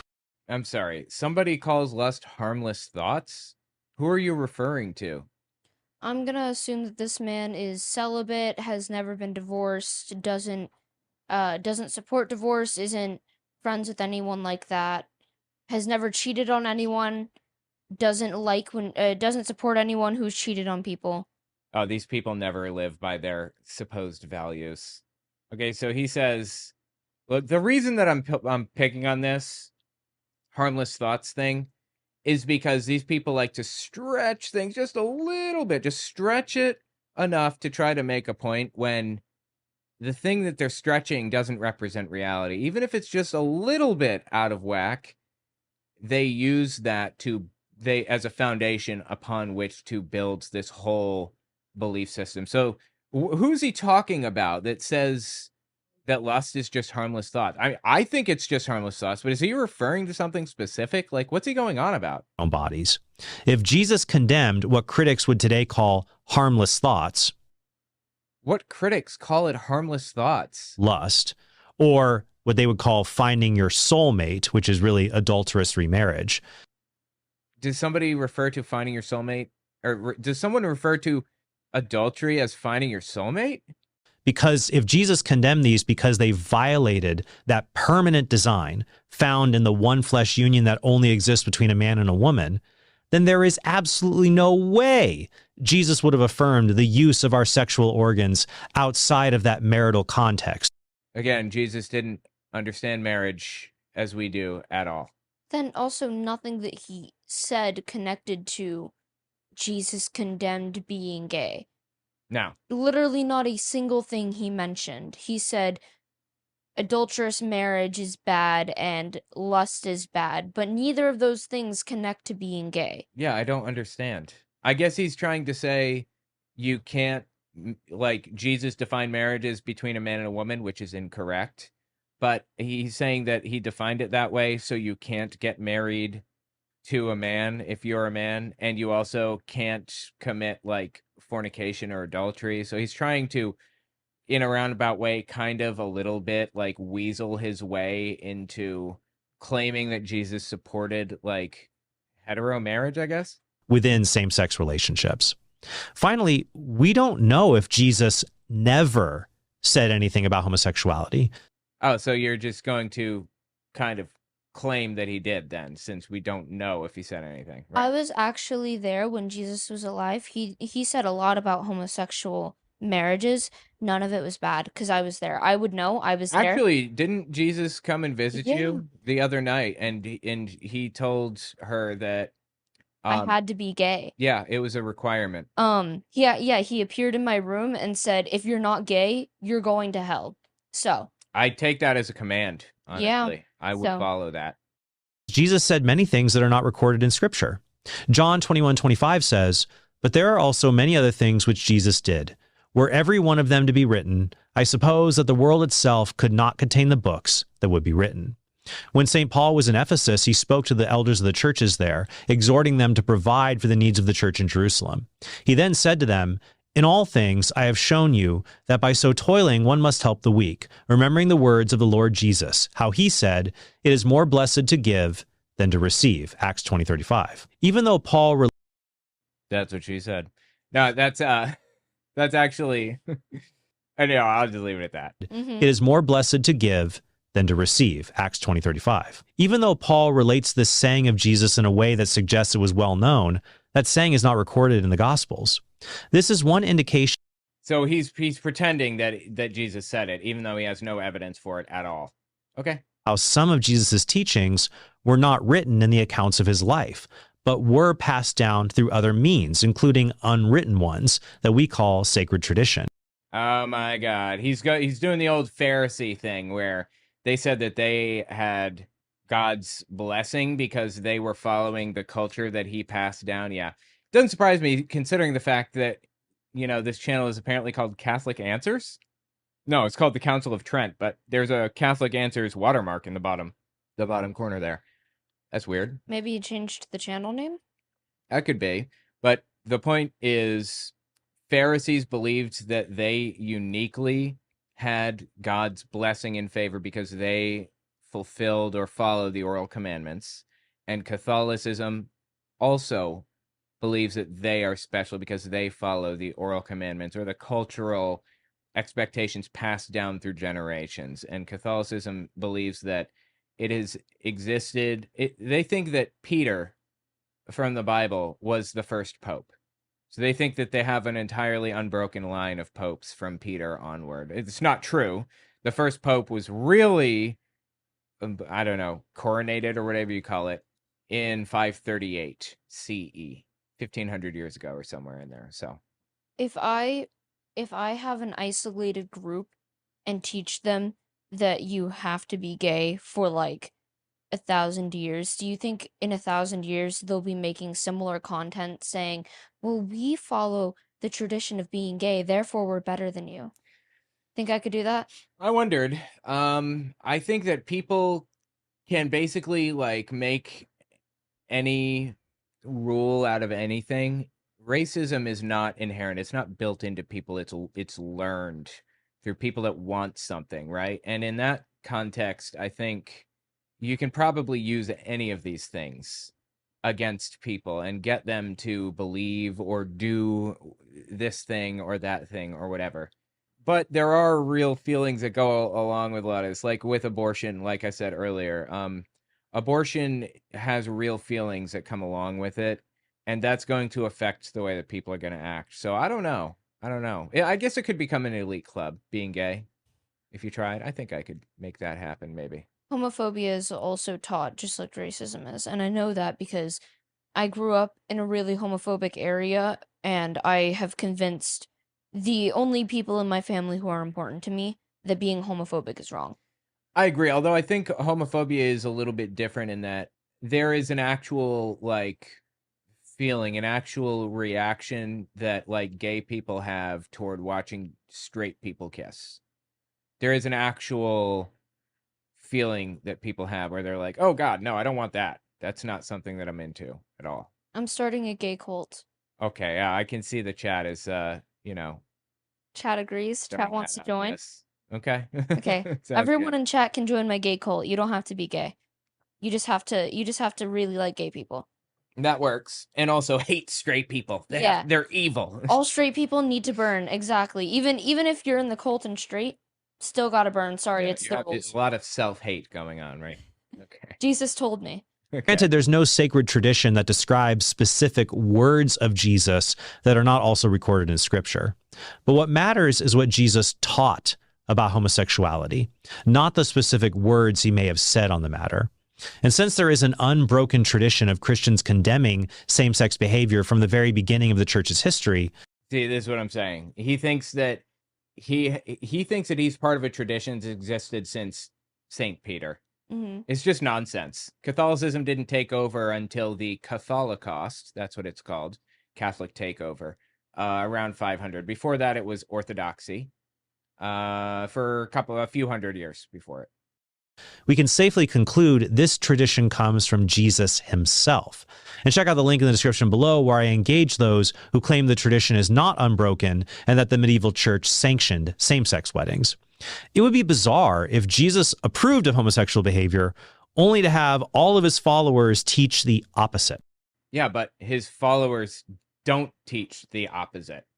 Just some weird little subset of nutcases teach the opposite. And then another subset of people teach exactly what you're saying. So half of the followers hate gay people. The other half don't hate gay people. But this guy thinks that he has the special position. He thinks he's ordained. He's anointed to tell us what Jesus thought because he's Catholic and no other reason. Nonsense. Including St. Paul, whom Jesus personally chose as an apostle and inspired author of Scripture, but who clearly condemns homosexual behavior in Romans chapter 1 and 1 Corinthians chapter 6. Right, I mentioned those way earlier. Romans 1:26 and 27 talking about idolatry. 1 Corinthians 6, 9, and 10, and 1 Timothy they used a hapax legomenon, a word that does not exist anywhere else in literature at all. So we have no idea what that word meant. The literal word arsenokoitai, and there's another one. I think it literally means man bed, but the context that it's in doesn't make any sense. These people are reading the Bible as translated from Aramaic, which Jesus spoke, to Greek, to Old English, to modern English, and then a billion other different things all along the way. So, just complete nonsense. Finally, many people call Christians who hold to the natural view of sexuality hateful or judgmental. I don't think you're hateful or judgmental for believing that Jesus would have been opposed to homosexuality. I think that you're an idiot. I think you're a fool. And I think you need to take a closer look. I don't call you hateful for that, though. I call you hateful for being hateful, for hating people. But in Jesus' time, the hateful attitude was to leave the lost alone and let them suffer their fate. The Pharisees condemned Jesus because he dined with tax collectors and prostitutes, and he called them to repentance when the Pharisees would have preferred just ignoring them. But Jesus reminded them, "Those who are well have no need of a physician, but those who are sick, I came not to call the righteous." Like, again, you can tell me that you don't think that being gay is right, but that's not really all they're doing, first of all. Second, I'm going to call you a hateful scumbag anyway. But they're taking an additional step and just being vile, hateful scumbags. What was distinctive about Jesus' ministry was not that he refused to make judgments about the conduct of others, or even that he lowered his moral standards. On the contrary, in many areas he elevated those standards. What was distinctive was his incredibly generous spirit, even toward those who had lived in gross disobedience to God for years. He expended enormous effort and exhibited great compassion in the search for the lost. Jesus did not wait for the lost to come to him. He went looking for them. Okay. So here's what I've picked up from this video. This guy has concluded that being gay is wrong, not because of what the Bible says, but because he really thinks that Jesus would have hated gay people. Though he doesn't say a word about it, he just thinks it's true in his heart. And he is from an unbroken tradition of Christians who were Christian all the way back to like the Middle Ages. And Jesus wouldn't let his followers believe something that's false. And as a true believer of Jesus, unlike those other people, he knows that Jesus trusts him and he has given him the correct beliefs and everything else. That's what I'm reading here. He believes it because he believes it. That's it. I hope this episode was helpful for you. Have you liked? Oh, it was very helpful. Wasn't helpful. Like, he didn't explain anything. He Very said, helpful in understanding what fools present as fact. He said adultery is wrong, getting a divorce is wrong, and that means that being gay is wrong somehow. And those are the only things that I picked up from this. That he thinks because cheating and adultery and getting a divorce is all wrong, that being gay must also be wrong by comparison. Yeah, I guess I can see that too, as something he presented. Absolutely absurd. All the way down. Absolutely absurd. Tell me what you think about it in the comments.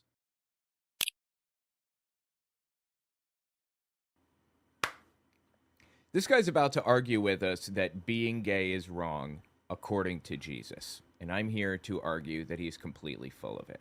Give this a listen. Let's talk about this. All right, now let me see. There's one more. This guy came in to argue that Jesus hates gay people. And he's arguing that from a position of Jesus. No, hang on. Let me say it again. And he's arguing that because Jesus talked about marriage to... We'll be right back. Don't forget to check out my Patreon. Also, take a look at my website, owenmorgan.com. I just finished writing a book titled Was Hitler an Atheist? It talks about religions during the Third Reich and how they work together. Catholics, Jehovah's Witnesses, and Protestants. And I even address the lies told by the evangelical world about Bonhoeffer. It's on Audible and Amazon. Do you guys remember these dudes who, like, marched through Washington, D.C. with their stupid little shields and their stupid little face masks and all that? You remember this? This happened 2021. Early December 2021. And this was the catalyst for Joe Rogan calling these guys feds, quote unquote. If you don't know this story, I'm going to go through the whole thing because I want to make a point. Okay. And here's the point that I want to make. Who do you think is applying to ICE right now? We've seen like a billion of these videos, right? Yeah. Oh, this is like the very basic. This is the very basic. If you have an ID and a warrant, of course you can take her. No. Are you kidding me, old man? ICE What you're doing is kidnapping.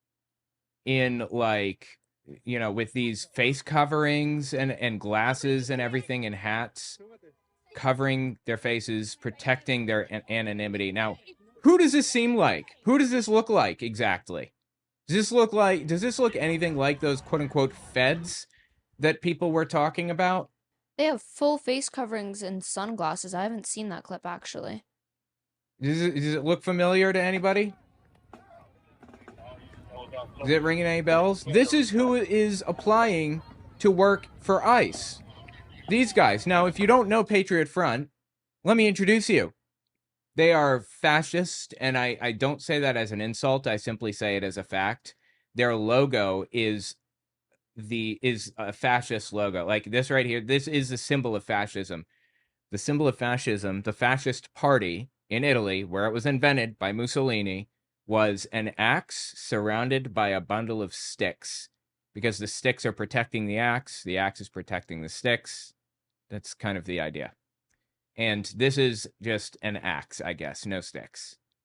This is a fascist, an openly self-avowed white nationalist fascist group. They are neo-Nazis, this group is, okay?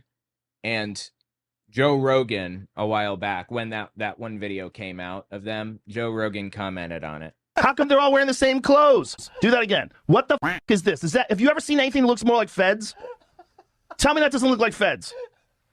They knew that it looked really, really bad to have people, right-wing nutcases, wandering around doing marches wearing face coverings and stuff. Yeah. Because nobody wants this in government. Nobody wants to live in live under a government where government agents cover their faces and just abduct people wantonly with no accountability whatsoever. No one wants that. And just a few years ago, they knew how unpopular that was. And they wanted to protect themselves from the association. But now they want to lean in. They like this association. Right? It's like the 101st Airborne. Bro, look at this. These guys are all runners. These guys look like they just got out of buds. I mean, look, the f out of here. They could be real. Right. They could be real. They are very obviously real. And the reason I'm talking about this again is because the leader, Thomas Rousseau, just went on Jake Shields' podcast. I don't know if you guys know Jake Shields. He's an ex-MMA fighter. And, he wants to be the next Joe Rogan, basically. This is the guy. And he interviewed him. He interviewed the leader of Patriot Front, and it was about as vile as you would expect. They could be real. Listen, Matt Taibbi, I'm an unreliable source, and I'm a comedian. But looking at that, I'm calling. He was wrong. Of course, he was wrong. Anyone surprised by that? Anyway, let's listen to Thomas Rousseau on Jake Shields, the leader of Patriot Front. Let's listen to him tell Jake Shields what his view of society would be. Act, which abolished the Johnson-Reed Immigration Act of 1924. They said, don't worry, this isn't going to change the demographics of the country. And now Americans, white folks, changing fast, are on the verge of being a minority. That's just not true. White people on the verge of being a minority? What are you smoking? Really? These people are jokes. You know what's really, really, I guess, both sad and amusing at the same time? I remember, like, in 2016 when I was starting YouTube, I remember watching this video because I thought it was so ridiculous at the time. I can't find it now, but this dude basically did these calculations and figured out that by, like, 2025 or something, we're going to be, like, 80% Muslim in the United States because of how quickly, like, Islam is spreading and how fast they're having children and all this other stuff. It's like they live in another universe. They live in another reality. It's insane. Literally none of it is true. And here we have another guy, leader of Patriot Front, saying whites are almost a minority. Not that it would matter. Why do I care? I don't. They're worried about becoming a minority because they know how they treat minorities currently. Yep, that's pretty much it. That's the bottom line. And fascinatingly, I think JonTron actually said something very similar a while back. Do you know JonTron? I don't. I rarely know any of the people that we cover. Well, JonTron is a very, very famous and really very funny YouTuber. He's a game YouTuber, like a retro video game YouTuber. It covers like really, really funny stuff. We should watch something of his on Unfiltered one of these days. But JonTron, he goes on Destiny's thing and he debates Destiny, and it got weird. This is from 2017. You're nothing. That's good. You made my point for me. I agree that where you're from doesn't define who you are, that anybody can go to a country and be part of that country. So then why are we so worried about white displacement? Because it's real. Do you want me to send you a link? Would you here? What does white displacement mean? It mean here, have a look at this chart here. That's what it looks like. You can show that on the stream if you'd like to. They're going to be, I mean, at this rate, the whites would be a minority by 2042. Okay. There you go.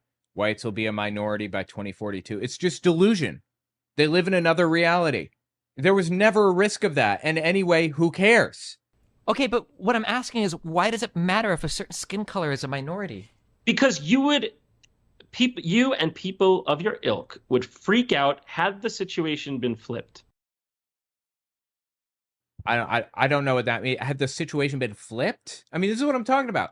These people live in a perpetual state of victimhood where they are convinced they are about to be, usurped or like oppressed or whatever. In fact, they're already convinced they're being oppressed actively today, right now. It is absurd. There's a lot of hate being pushed on us. Exactly. A lot of hate being pushed on white people. Don't you love how these people recognize systemic racism when it's directed at them, even though it's not being directed at them? They'll pick apart the smallest little thing and say, "Oh, systemic racism." But they can't, they're completely blind when it comes to recognizing it for any other group. Americans, white folks, changing fast, are on the verge of being a minority. And there's a lot of hate being pushed on us. Exactly. It's socially valid to despise. I mean, every year, Columbus Day, Thanksgiving, 4th of July. Change the name of Columbus Day, didn't they, to like Indigenous People Day, or it's like... The things which are unique about us. You know? Okay, well, Columbus was a colossal scumbag. He was a monster. He was an evil human being, all right? He came here and basically genocided the Taínos, the people that he encountered when he arrived here in America. He turned them into slaves, war slaves.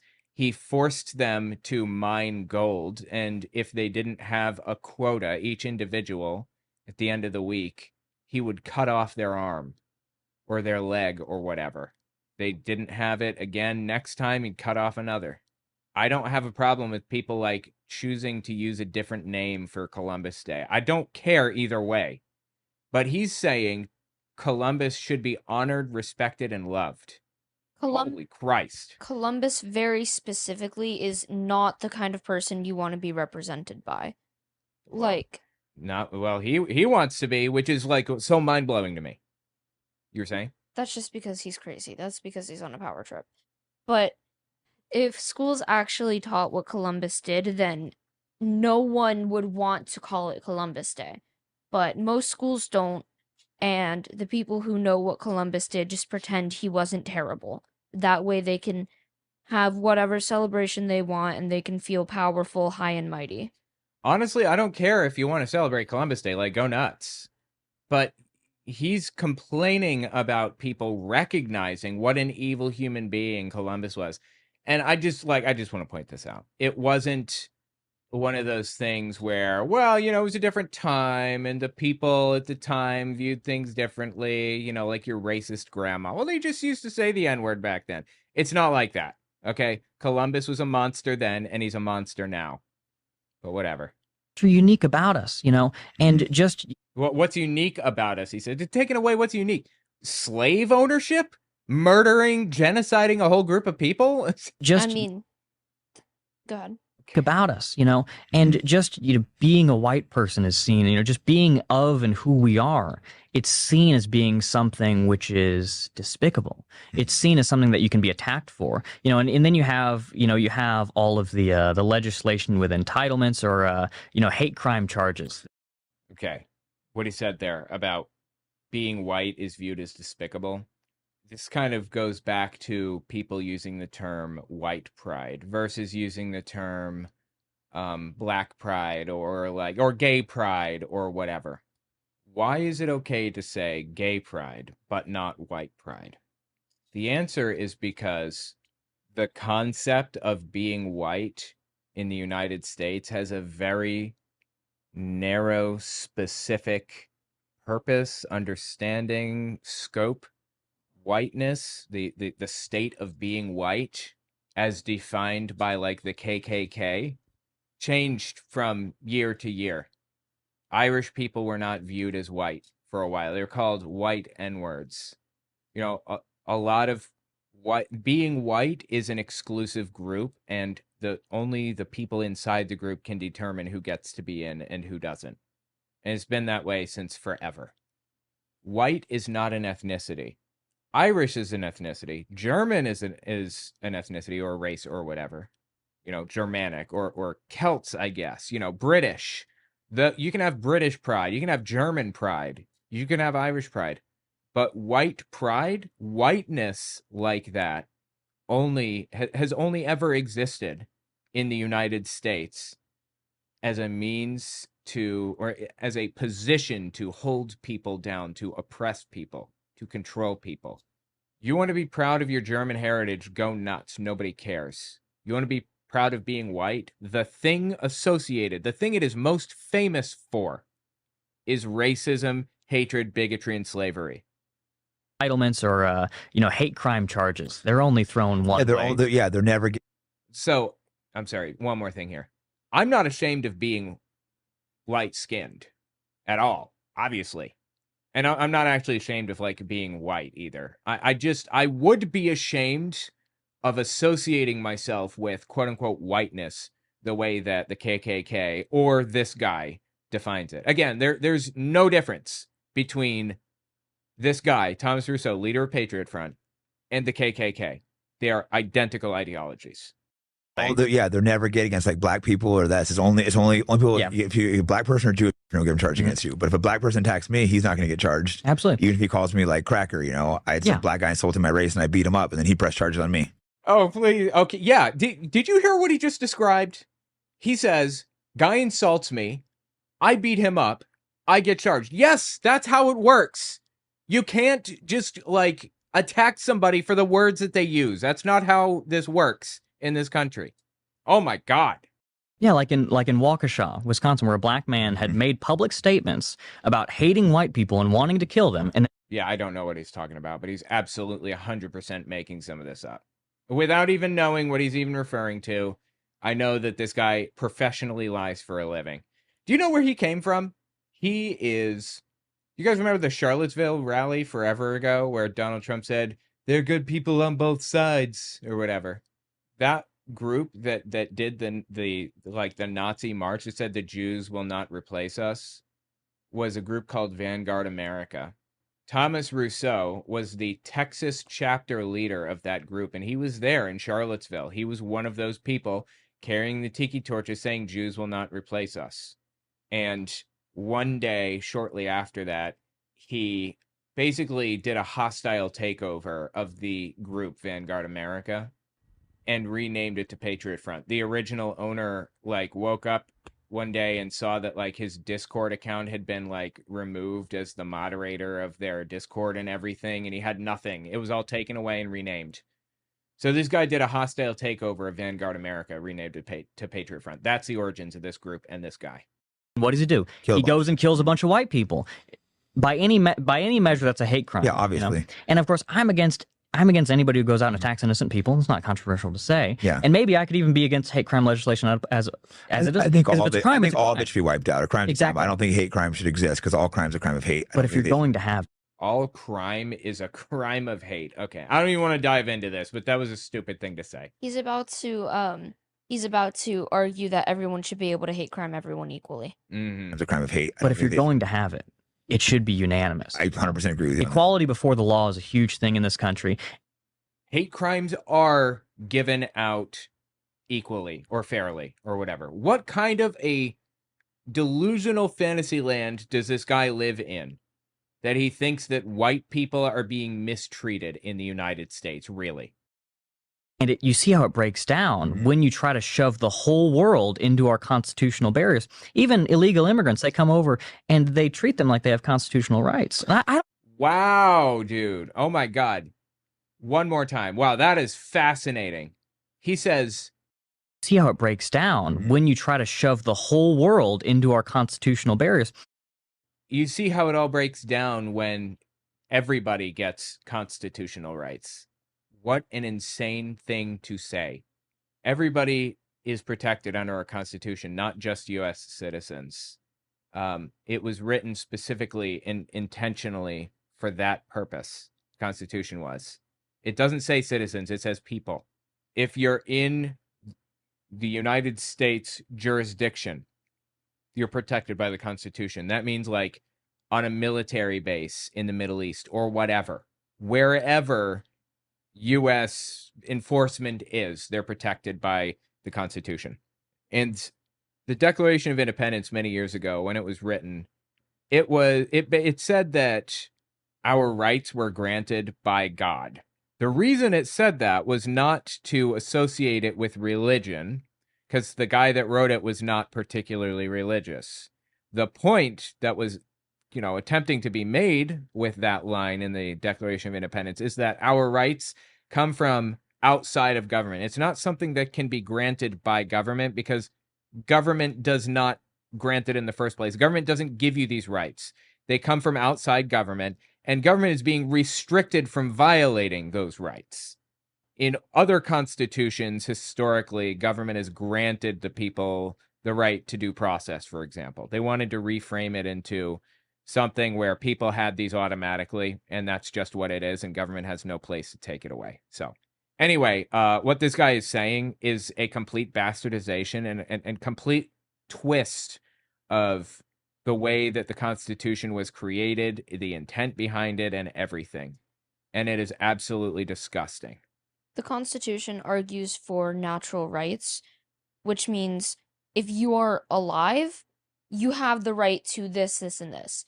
The second you were born, you have the right to free speech. The second you were born, you have the right to choose what goes on with your own body, healthcare, whatever.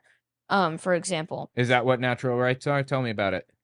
I went to high school in New York up until Manhattan. In Manhattan up until a few months ago. And at my high school, my history teacher, we went through every dictatorship and every government and genocides. We went through a ton of stuff like that, and she found it really important to let us know that we have rights and no one can take those away from us. The concept of natural rights are no matter who you are, no matter what your race is, what your gender is, what your sexuality is, any part of your identity does not matter. You are born with the right to your own body, basically. You're born with the right to talk. You're born For some with... reason, I thought you were going to say born with the right to party. I don't know why. Got Beastie Boys stuck in my head. Go on. You're born with the right, with freedom of speech. You're born with bodily autonomy. You're born with the right to make your own decisions. Born with the right to have your own ideas and opinions about your own things. So, and that's basically what the Constitution outlines. Natural rights. Yeah, natural rights. Interesting. Well, this guy doesn't seem to understand the concept or even care. And honestly, even if he did understand the concept, I don't believe that it would matter to him. I really think that he's ready to forfeit everybody's rights except his own. He is on the front foot now with Trump in office, and he knows that. And he wants to remove people's rights and cordon them off into a very specific area of society. And it's just evil. Like really, really evil. Again, he's a Nazi. Even illegal immigrants, they come over and they treat them like they have constitutional rights. And I don't think you should be hurting people. It shouldn't be controversial not to kick out illegal aliens. I don't know how see, I'm agreeing with you too much. I'm going to get in the ADL. Well, I'm already on the ADL hate list, so I guess I'm good. Yeah. So it's like these people are just disgusting, evil human beings. But so you want to try to kick out the minorities that are citizens that have been here. So of course, everybody who's illegal. Yes. Out. By the way, this came out before Trump actually took office. This came out early December 2024. So 6 months or so before this video came out. Yeah, it was December 22nd, 2024. And when you have people who have been naturalized wrongfully, there's existing laws on the books where if you lied on your nationalization papers, if you lied about your refugee status, if your documents were forged, and how many people through human trafficking are doing that, they need to be denaturalized. I wonder if he's aware how most people got to the U.S. in the first place, or how our economy is running, or the fact that that the Statue of Liberty has an entire thing carved into it about helping people. About give us your tired, your poor, your huddled masses, so on and so forth. Yeah. I'm going to let Kashmir out. Okay. I don't know that he cares about any of that, in all seriousness. I think he just wants a fully white United States at any cost, a fully white U.S. And later on in this conversation, again, we watched this whole thing on my Unfiltered channel. If you want to watch it, it's pretty interesting. But later on, he gets into how he wants to segregate society, basically, and send anybody that's not white somewhere else. I don't remember. I don't think I included it in this clip, but it's wild, man. They need to be stripped of their citizenship. Again, First existing generation though, not like second generation going back. So that's their birthright parents. citizen. But anybody who's naturalized, they naturalize their own. There's ways that you can do that, and that's being exploited. People fake their paperwork. People lie about where they came from, who they knew, everything. That process needs to be beefed up in its security, and everybody who is anything wrong about that needs to be denaturalized and deported. Maybe they can try again. Maybe they can, depending on where they're from. What a thing to say, dude. Maybe they can try again. Maybe they can't, depending on where they're from. So if they're from Germany, you know, good Aryan people, maybe they can try again. And deported. Maybe they can try again. Maybe they can, depending on where they're from. Just like an evil human being, dude. Really. These people are like bottom of the barrel evil. So let me just, I've got 2 more clips that I want to talk about on this.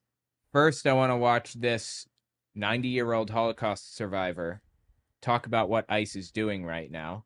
And then I want to watch their recruitment video. Listen to what this dude said. I was hauled off by the Nazis. For the audio audience, if you can't see the subtitles, I'll just summarize. He says he was hauled off by the Nazis. And for no other reason, I was picked up and separated from my family, who was exterminated in Auschwitz. And I am a survivor of Auschwitz and Dachau. Dude is a survivor of 2 concentration camps, Auschwitz and Dachau. That's crazy.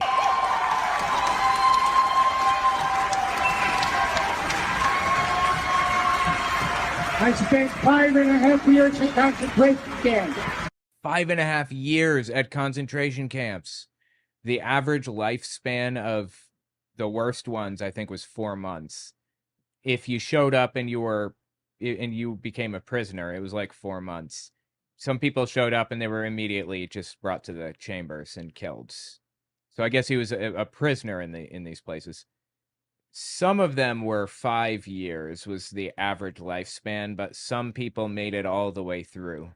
Martin Niemöller, dude that famously wrote the poem, First They Came for the Communists, and I Said Nothing because I wasn't a communist, and the Socialists and the Trade Unionists. That was Martin Niemöller, head of the opposition in the Christian church against Hitler, and he spent 8 years in concentration camps. 4 years in 4 years in, oh God, I always mix it up. 4 years in Dachau and then 4 years in Sachsenhausen, I believe. I spent 5.5 years in concentration camp for one season and one reason only. Because we picked on people. And you as the sheriff, who we elected as sheriff of this county, we did not elect you as sheriff of Washington, D.C. It's about time you turn to the people here. We didn't elect you to do what Trump wants, I guess is the point, right? We elected you to help us, to protect and serve. And when this gentleman stands up there... Acting ICE Director Thomas... Wow, Tom Homan was up there. And when Tom Homan stands up there... And he says he doesn't go after any people, he should read today's Beat. Sacramento Bee, a newspaper from the area, I guess. Because in today's Beat, the Supreme Court Justice of State of California objected to ICE coming in and taking people away from the courts. Right, because people were just doing their court date or whatever for their immigration court, and their case is dismissed, they're allowed to stay, and then Homan has them arrested anyway and deported. Like, oh my God. Don't tell me that this is a lie, he says. Don't tell me that this is a lie. You stand up here, Mr. Jones. Don't forget, history is not on your side.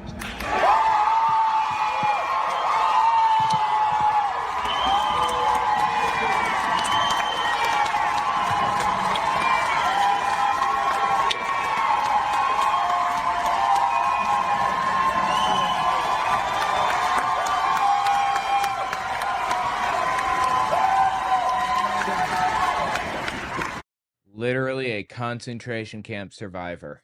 That is wild. That's what ICE is doing. They are fulfilling the role of the Gestapo in Germany in the 30s. Now, listen to this video, this recruitment video from Patriot Front. This is this is on the older side. I think this is from like 2018, 2019, or somewhere in there.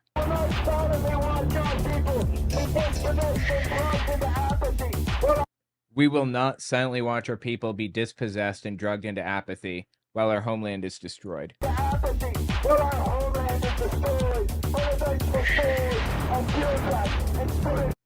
Why'd they try to make it into a song? I don't know. Like, by the vengeful scores of bureaucrats and suited criminals. So this is populist language. It's populist rhetoric. And the idea is it's supposed to appeal to the common man, the common worker.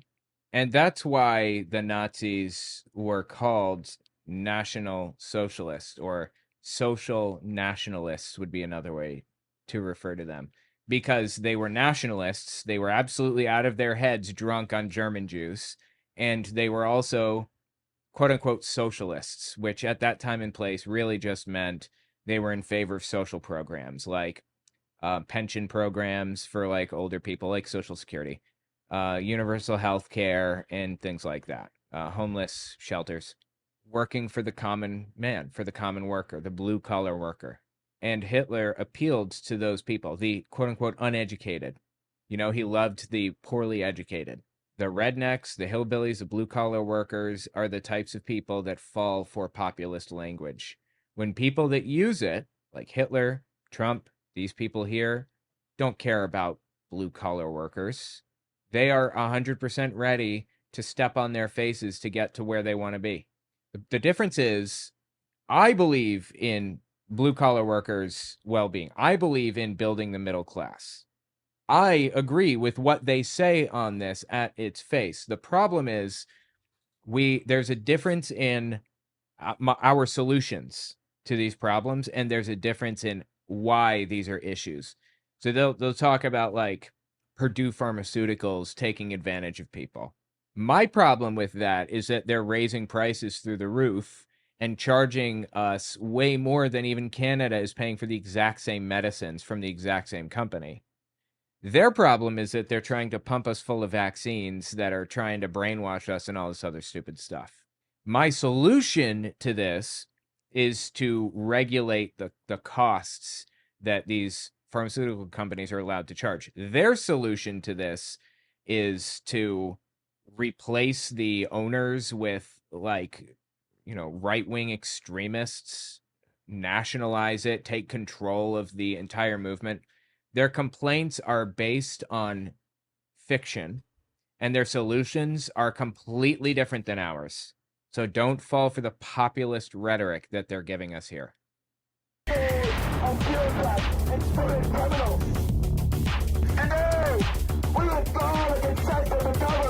That's him, Thomas Rousseau, on the left there.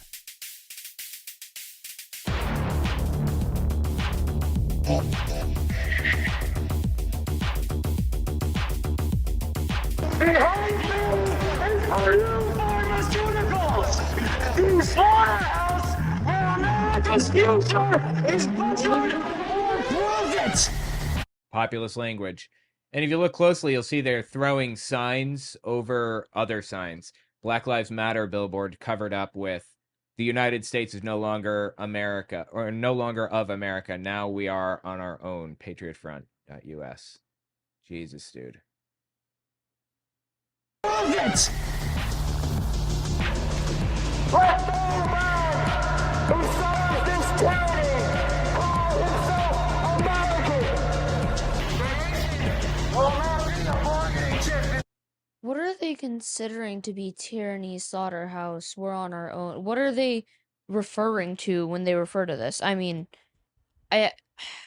when was this? This is from, I think, 2018 or so, and the goal, this is fascist propaganda, and the way that it's formed generally is it's made to appeal to anybody in any moment in time. It's intentionally created to be vague so that it will appeal to the broadest swath of people. They aren't referring to anything specific here.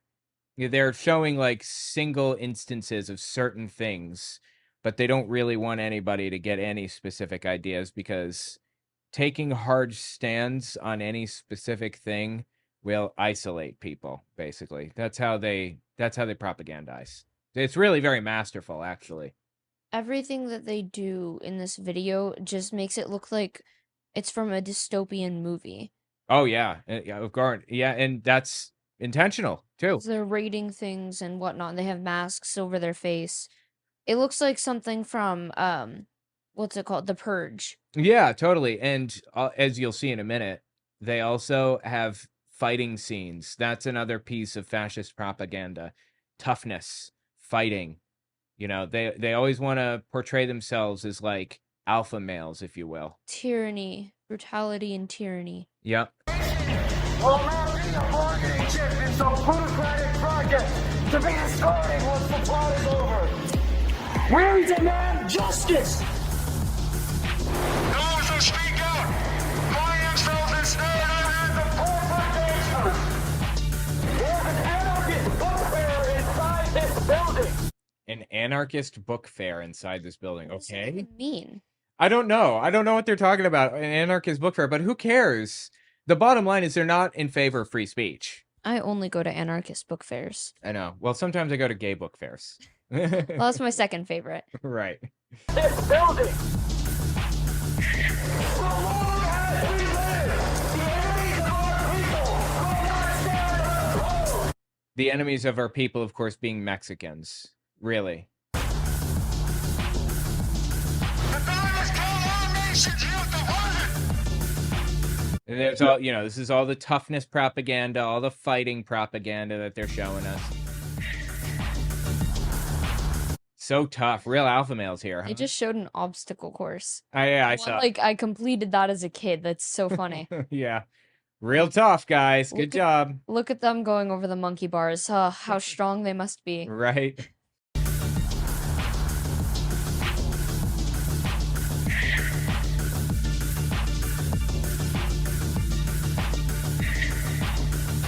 Our resistance to the destruction of our people will be absolute. Fascist propaganda at its finest. There you go.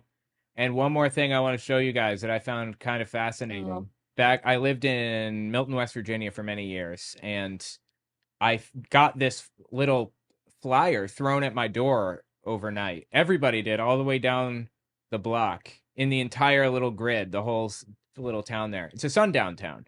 Not allowed to be there after dark if you're black, effectively, or historically at the very least, or you'd pay the price. You'd face consequences for it. KKK comes through town, throws these things at our doors with rice in the bag. I know everyone's wondering why the rice, so that they can throw it from the door. They don't have to make it heavy. Yeah. And on the back, they had this: Islamization of America. Allah is not God.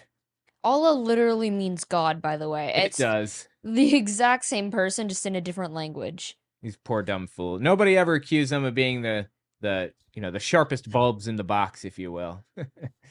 Anyway, Islam is what? I hope not.